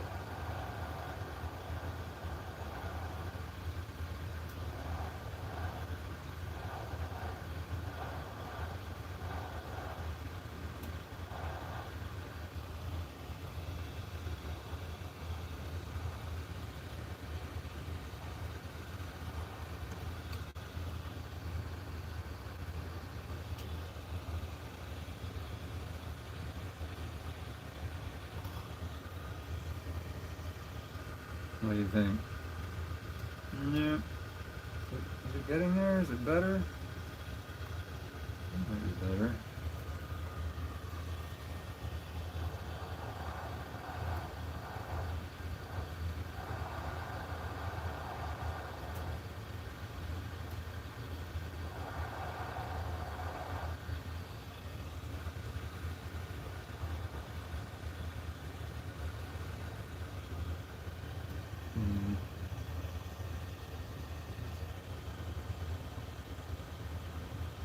I think that's as good as that's gonna get.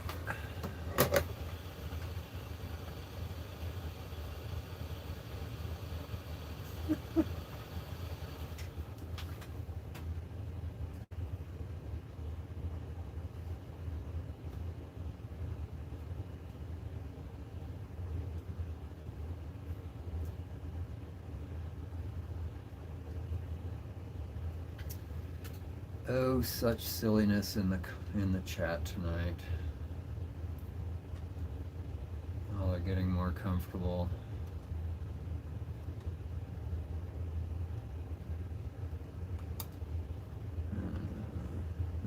That's gonna work.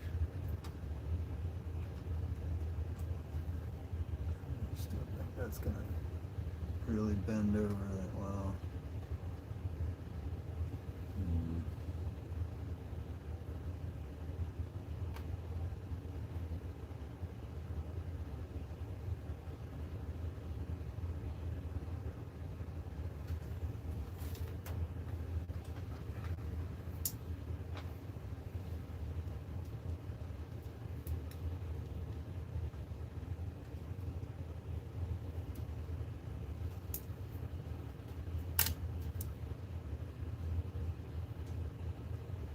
Oh my, can I do chopsticks left-handed? Guess maybe.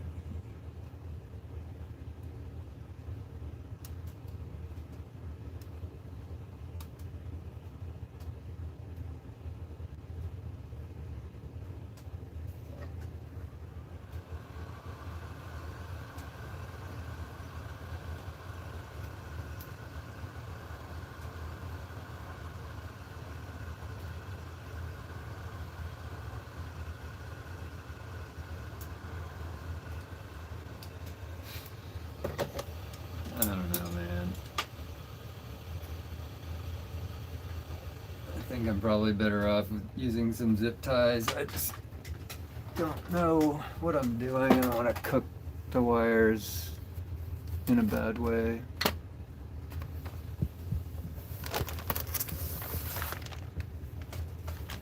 And I've got plenty of zip ties.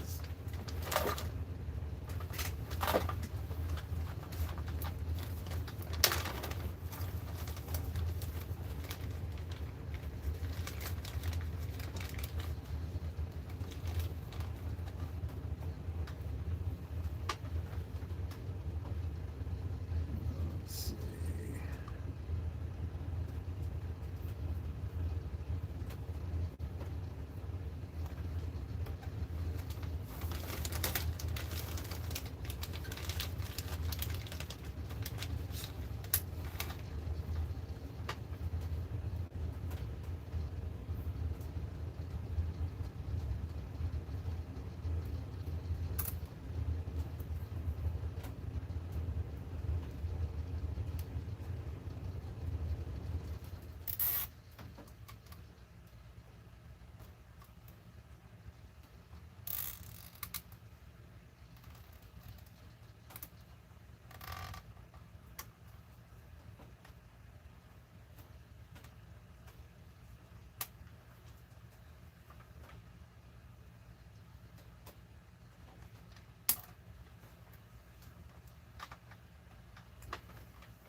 I mean, that's really the only one that was really bugging me. So, might need to play wiring placement. Might need to play with wire placement at some point, but for now, I'm just gonna do a little bit of what I was already doing to start, which was, you know, just sort of adjusting, doing a little fine tuning of component position, because it can matter. It really can matter. So, everything's disconnected, yes. Yeah, boy, that's not awesome. Right there.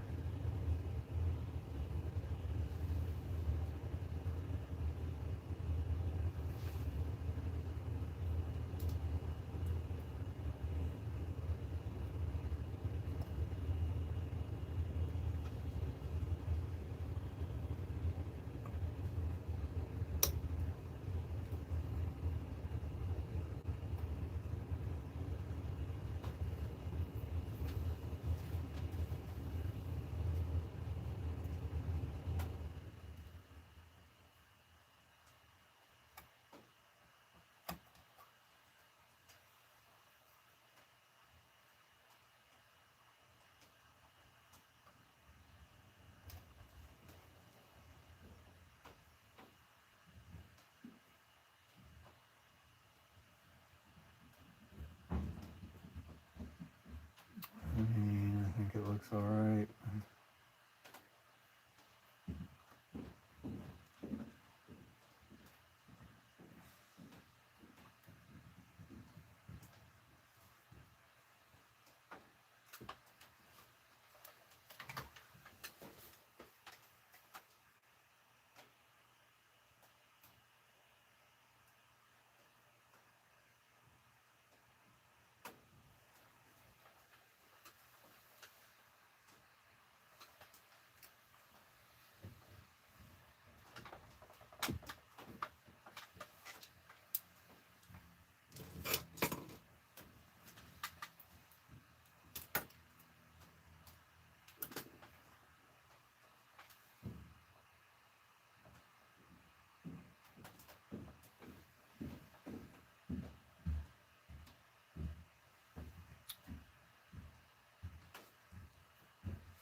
All right, that should be enough poking around. That's what she said.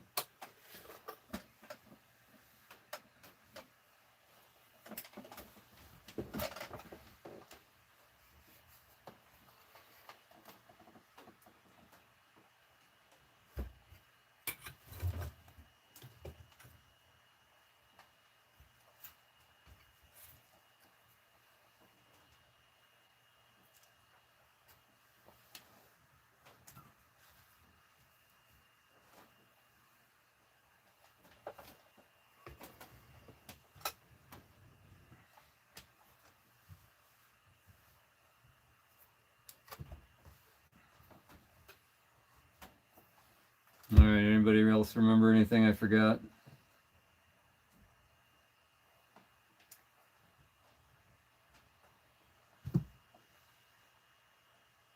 I mean, hell, Northern Audionet, that, like, you know, right there justifies the whole stream, I think.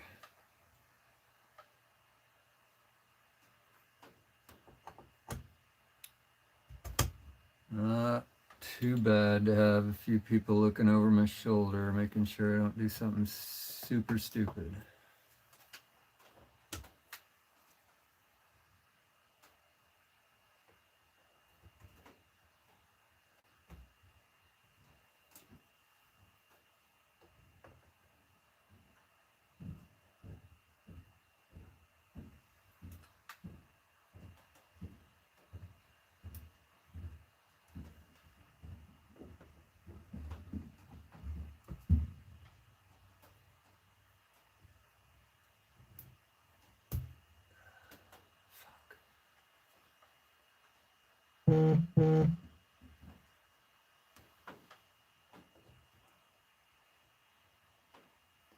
Oh, Chris, now that you're on, you can remind me what these sorts of tubes are called, the Soviet ones that say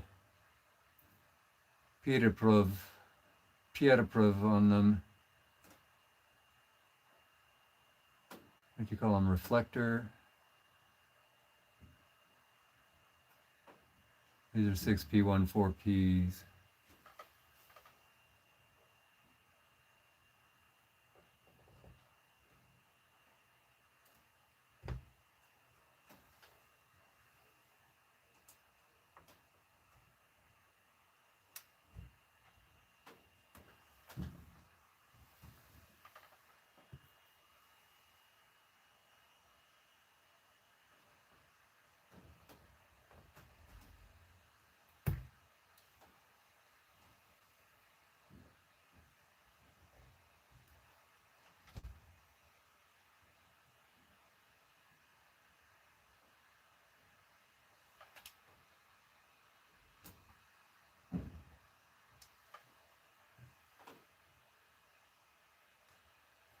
It's kind of loosey-goosey.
Any of you guys watch AH Fix It? He made himself like this super cool like switch box thing.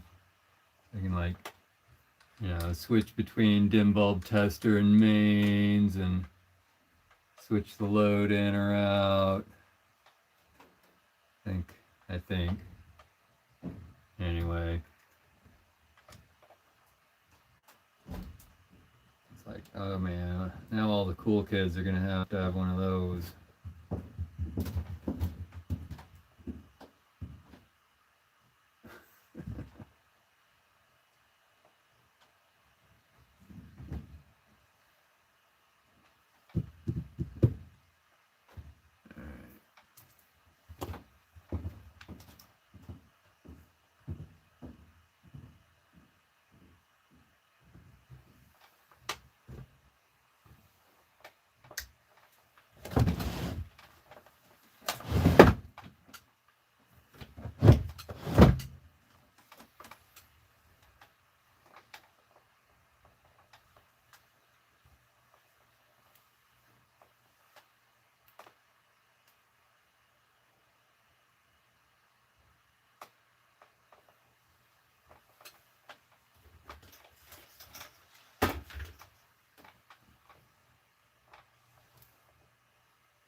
Yeah, that was a super spiff box. I was like, oh man, I should make me one of those.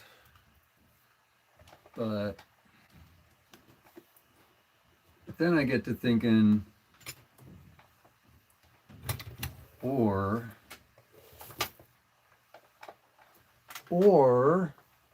sorry, or I could build an amp. And the amp always wins.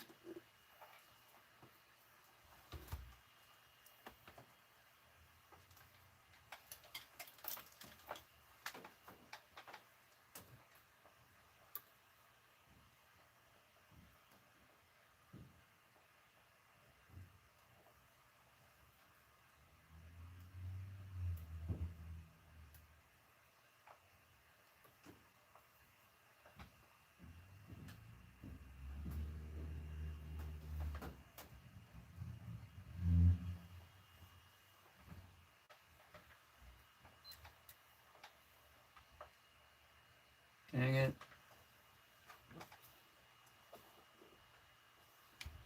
Ain't life a bitch.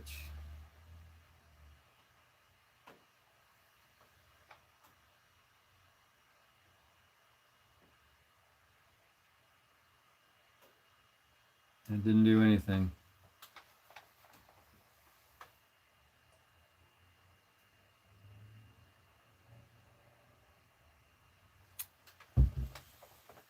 Life grand.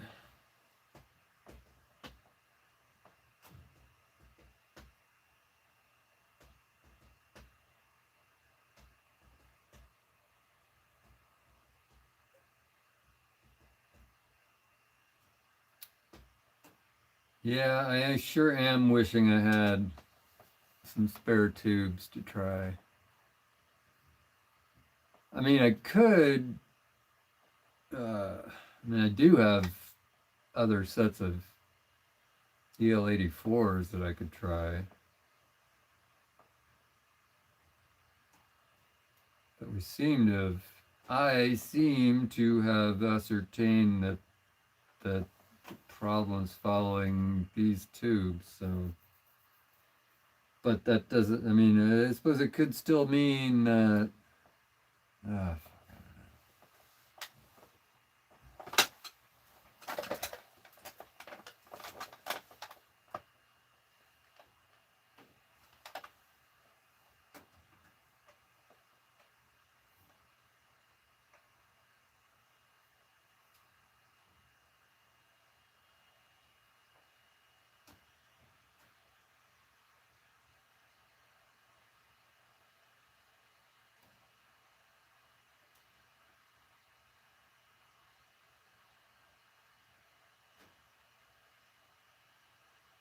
And I'm just going back to last night's stream to see if I had any other bright ideas.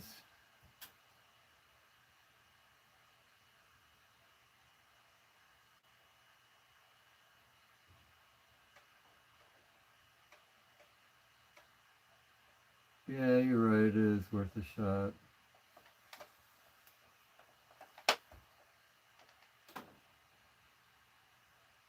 What the hell?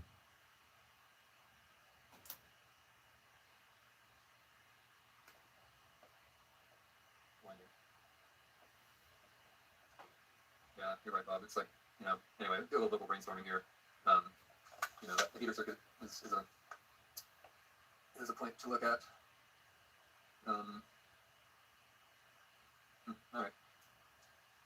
Well, thank you to those who have had me company here. Thank you for those who commented. Bob, Northern Audio Net. Jessica, too. I think somebody else. Good and 3. Thank you all. Except that the only thing I did was switch the tubes. Right. Right? I mean, losing signal almost completely on one channel.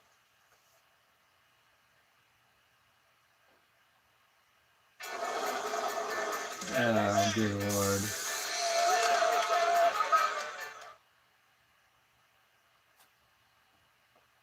Listen up, because this is the massive opportunity you have been waiting for to grab a real bargain.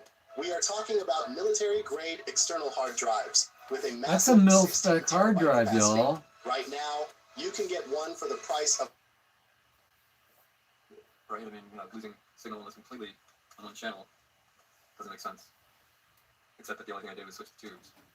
And therefore, if there was some problem with the tube sockets, then, that might do it. Unless, just, it's the tubes themselves, but why would it be? I don't know, but...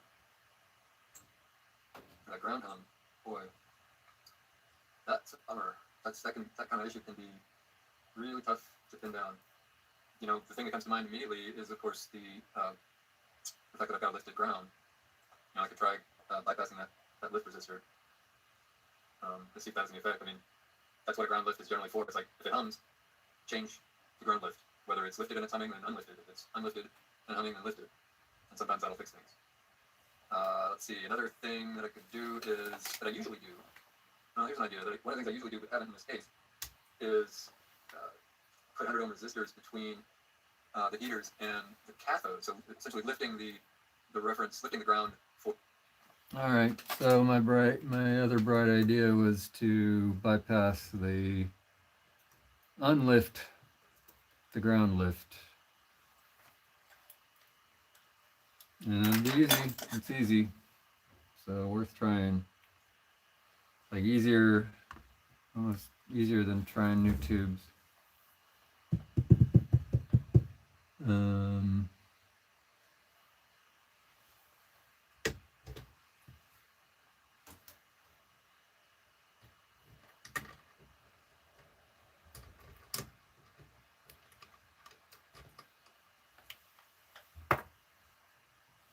Oh, that's hot.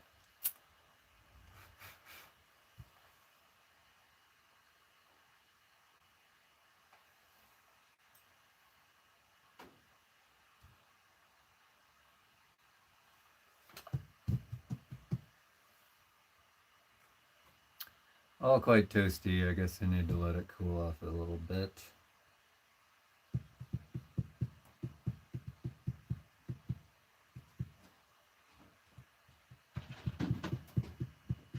I should find a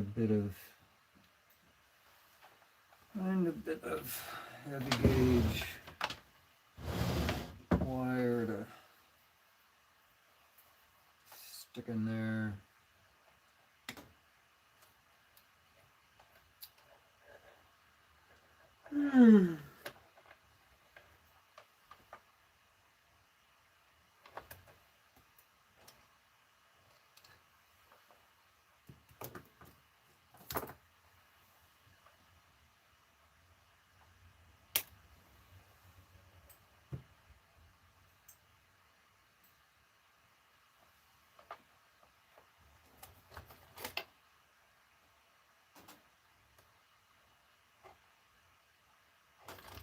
It's 12 gauge, that'll be good.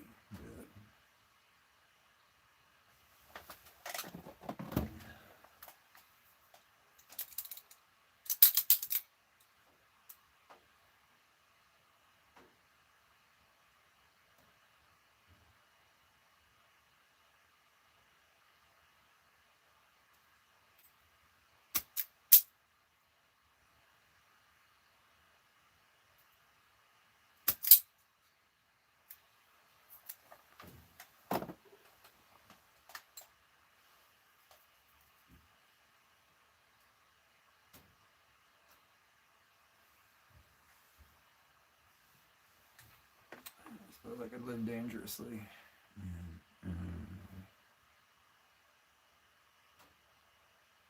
How hard is this going to be?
What am I doing? That's not right.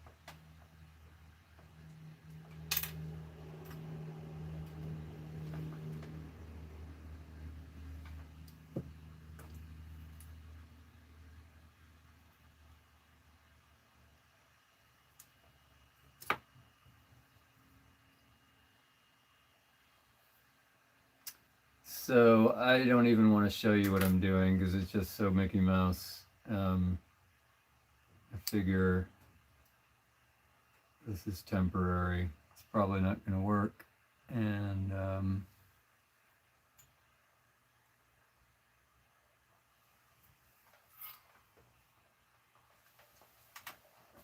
And it's just a little embarrassing how kludgy it is.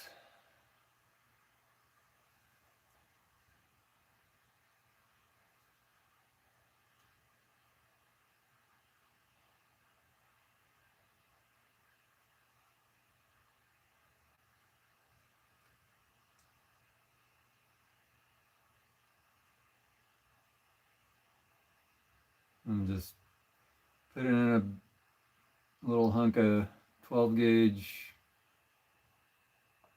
wire between the bus and one of the jumper pieces.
Check continuity.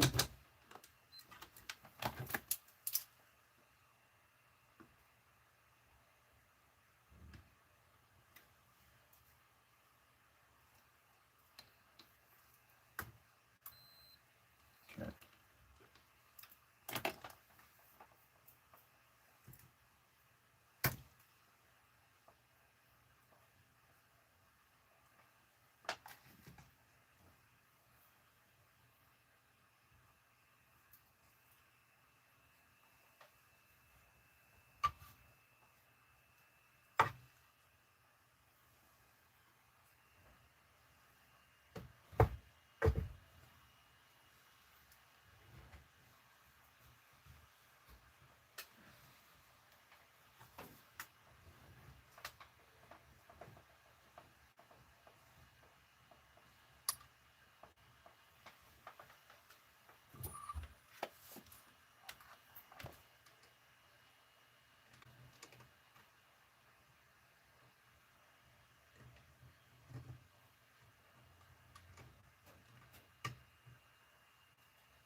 I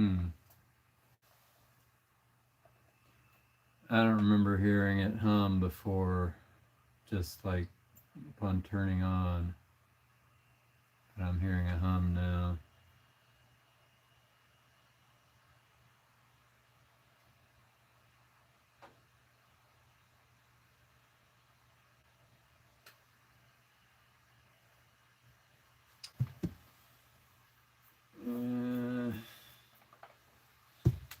I may have to try this in a different circuit.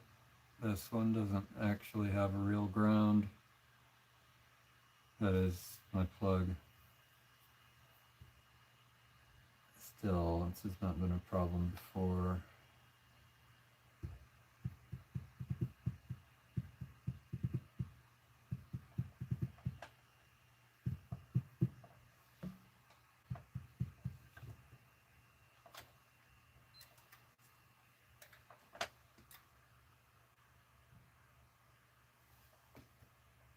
Yeah, no effect. I didn't think it would.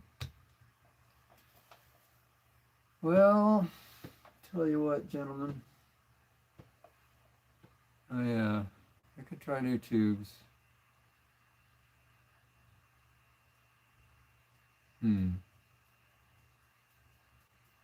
Sure. Why not?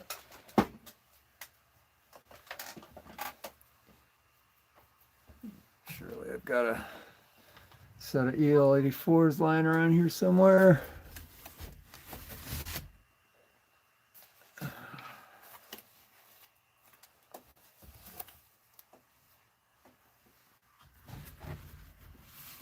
Where did I put my EL80? There they are, over there.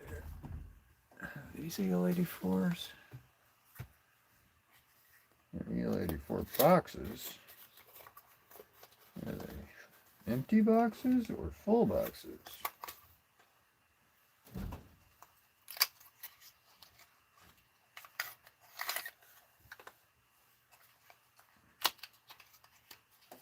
You know how you got to watch out for like whether NOS tubes are really NOS, because maybe like somebody just stuck old tubes in a new box, like I just did. 5. These must have been the ones I had in my Beaver Valley.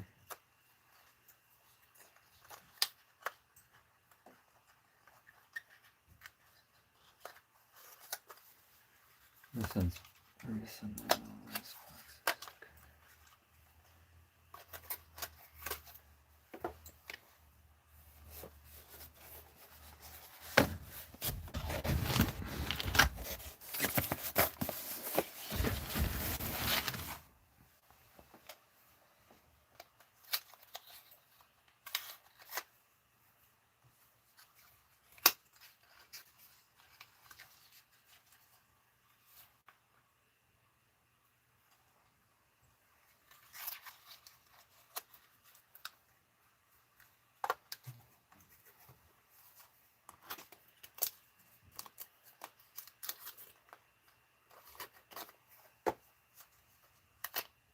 Gotta hand it to Pavane, triple boxed.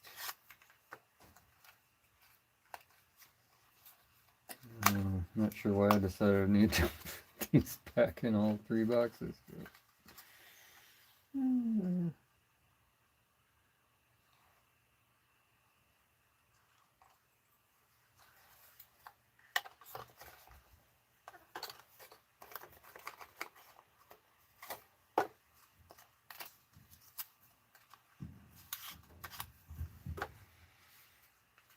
Anyway, these should be a good quad because they're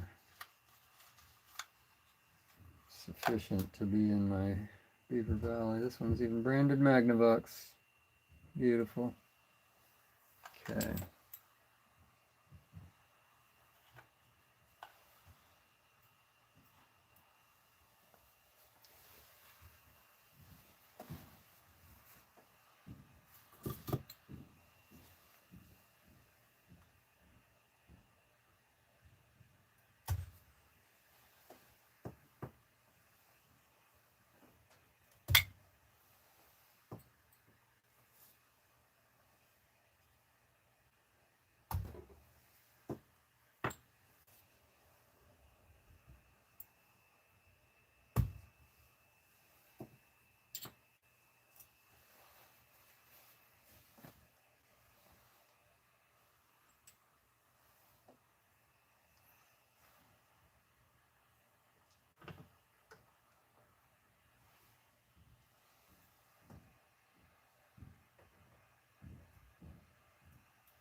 Just saying, I don't think this is gonna help, but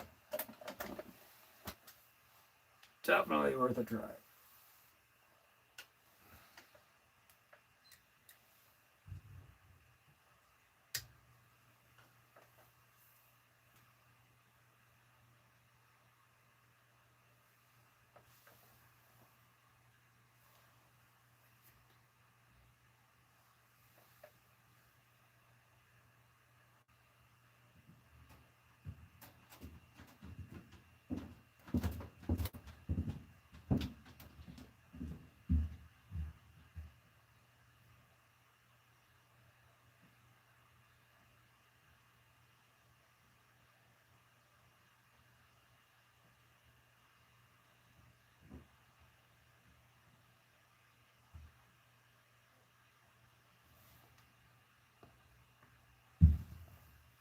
Yeah, as I thought, no effect.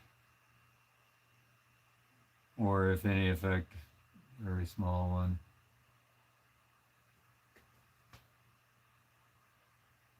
All right, we still could blame the 6CG7s. That still could be a problem. Thing is, I don't know about buying a whole set of new whole pair of tubes right now.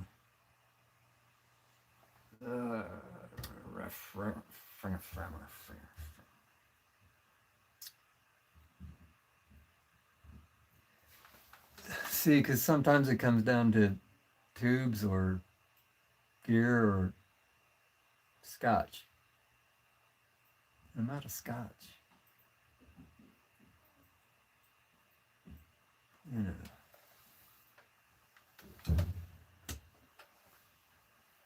Well, y'all, I think I'm out of ideas for tonight.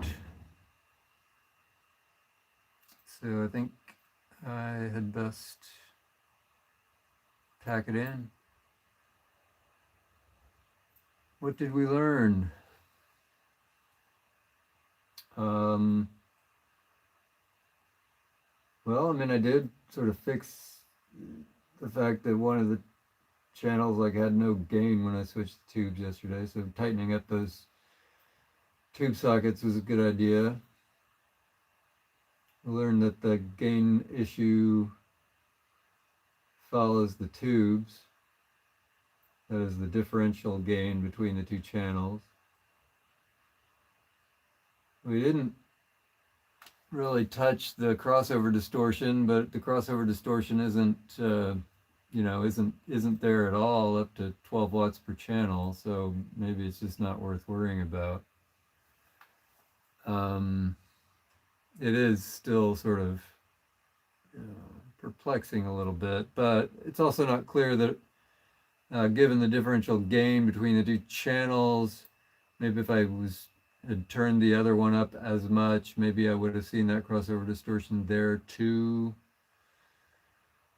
So we still got the hum issue, we've got different gain in the two channels.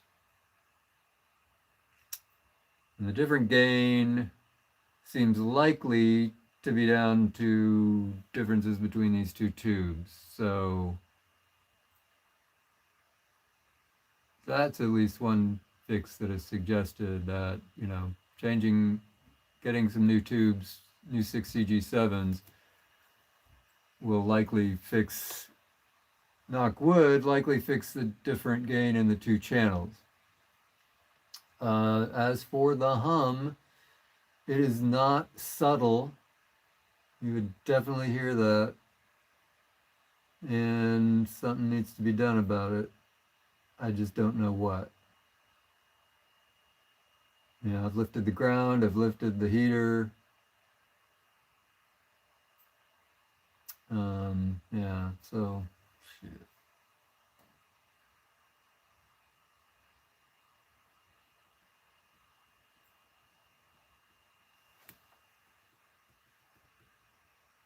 What I should do next.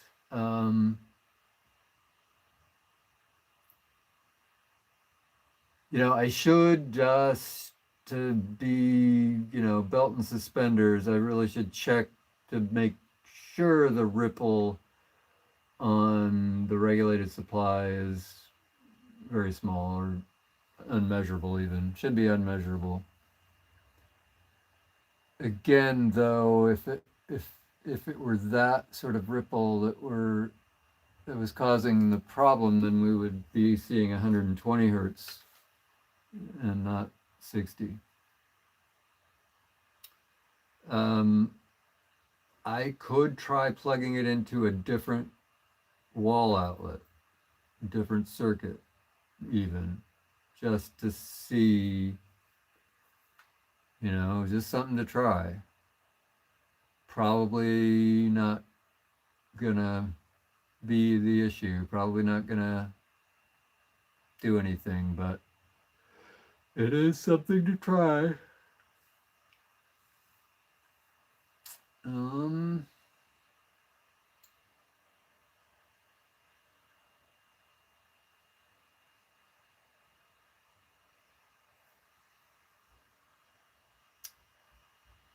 I wonder, so one of the things I was speculating about last night was the fact that I changed the position of the power transformer.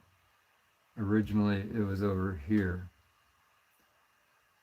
And I moved it over here because, I replaced these output transformers with these, which are way bigger. And so these used to fit side by side over here. That's not a thing with these, of course. So I rearranged things.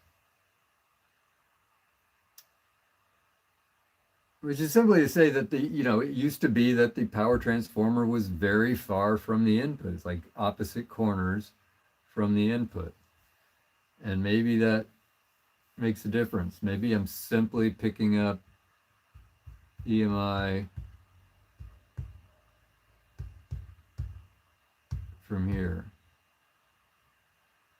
Or from any of the power input. I mean, originally the power input would have been over here somewhere. And that could just be something that I screwed up and shouldn't have done it the way I did it. Now, is there a way to fix it? Maybe. There is one pair of wires. The primary connects to mains wires that I did not twist. And that was kind of a dumb thing. And so twisting those might do something. Because right now they're sort of just hanging out in big loops back there. And maybe the input stage is picking that up. I could also try putting a shield between the power stuff and the signal stuff here. I have some copper sheeting. I have some copper sheets. So I could create a Faraday cage around that power circuit there. And just, it wouldn't be that hard to just sort of stick some kind of shielding in there to see if that made a difference.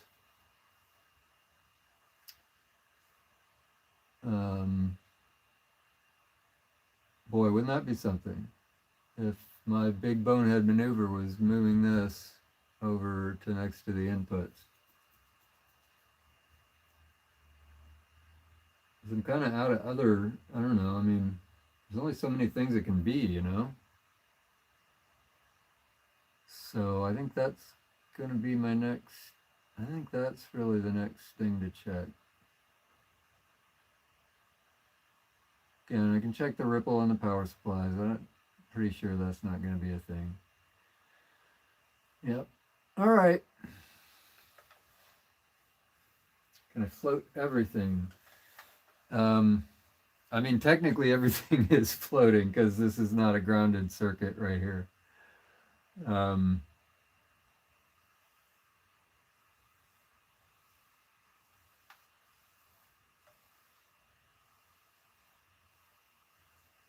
save the scotch for a successful build, but I'm out of scotch. You mean like don't buy scotch till I've got a successful build? Oh, I don't know about that.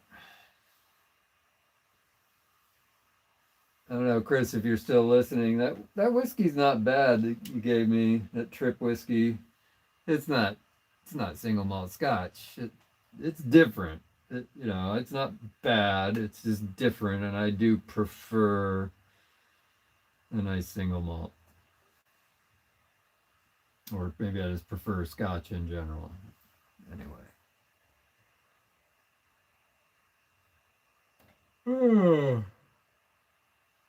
All right. I think I'm at my end.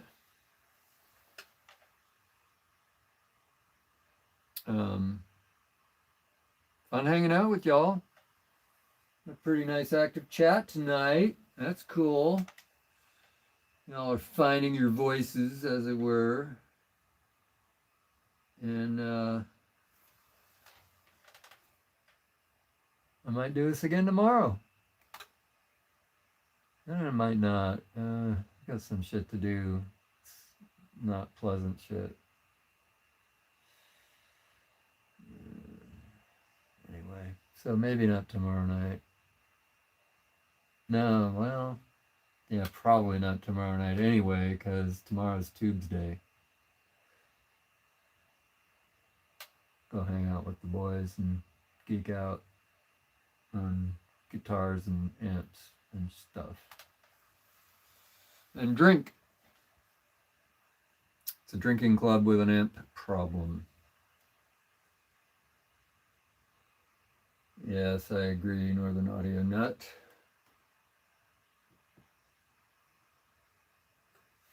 So, thankfully, I'm not building this because I lack any amplification. Right?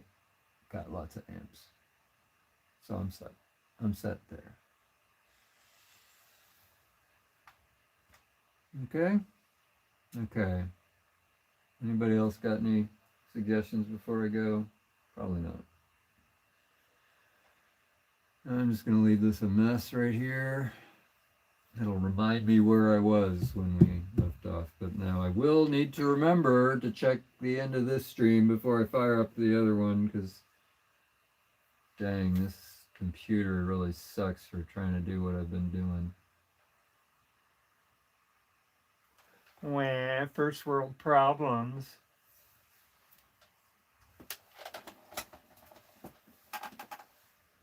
Cheers, you guys.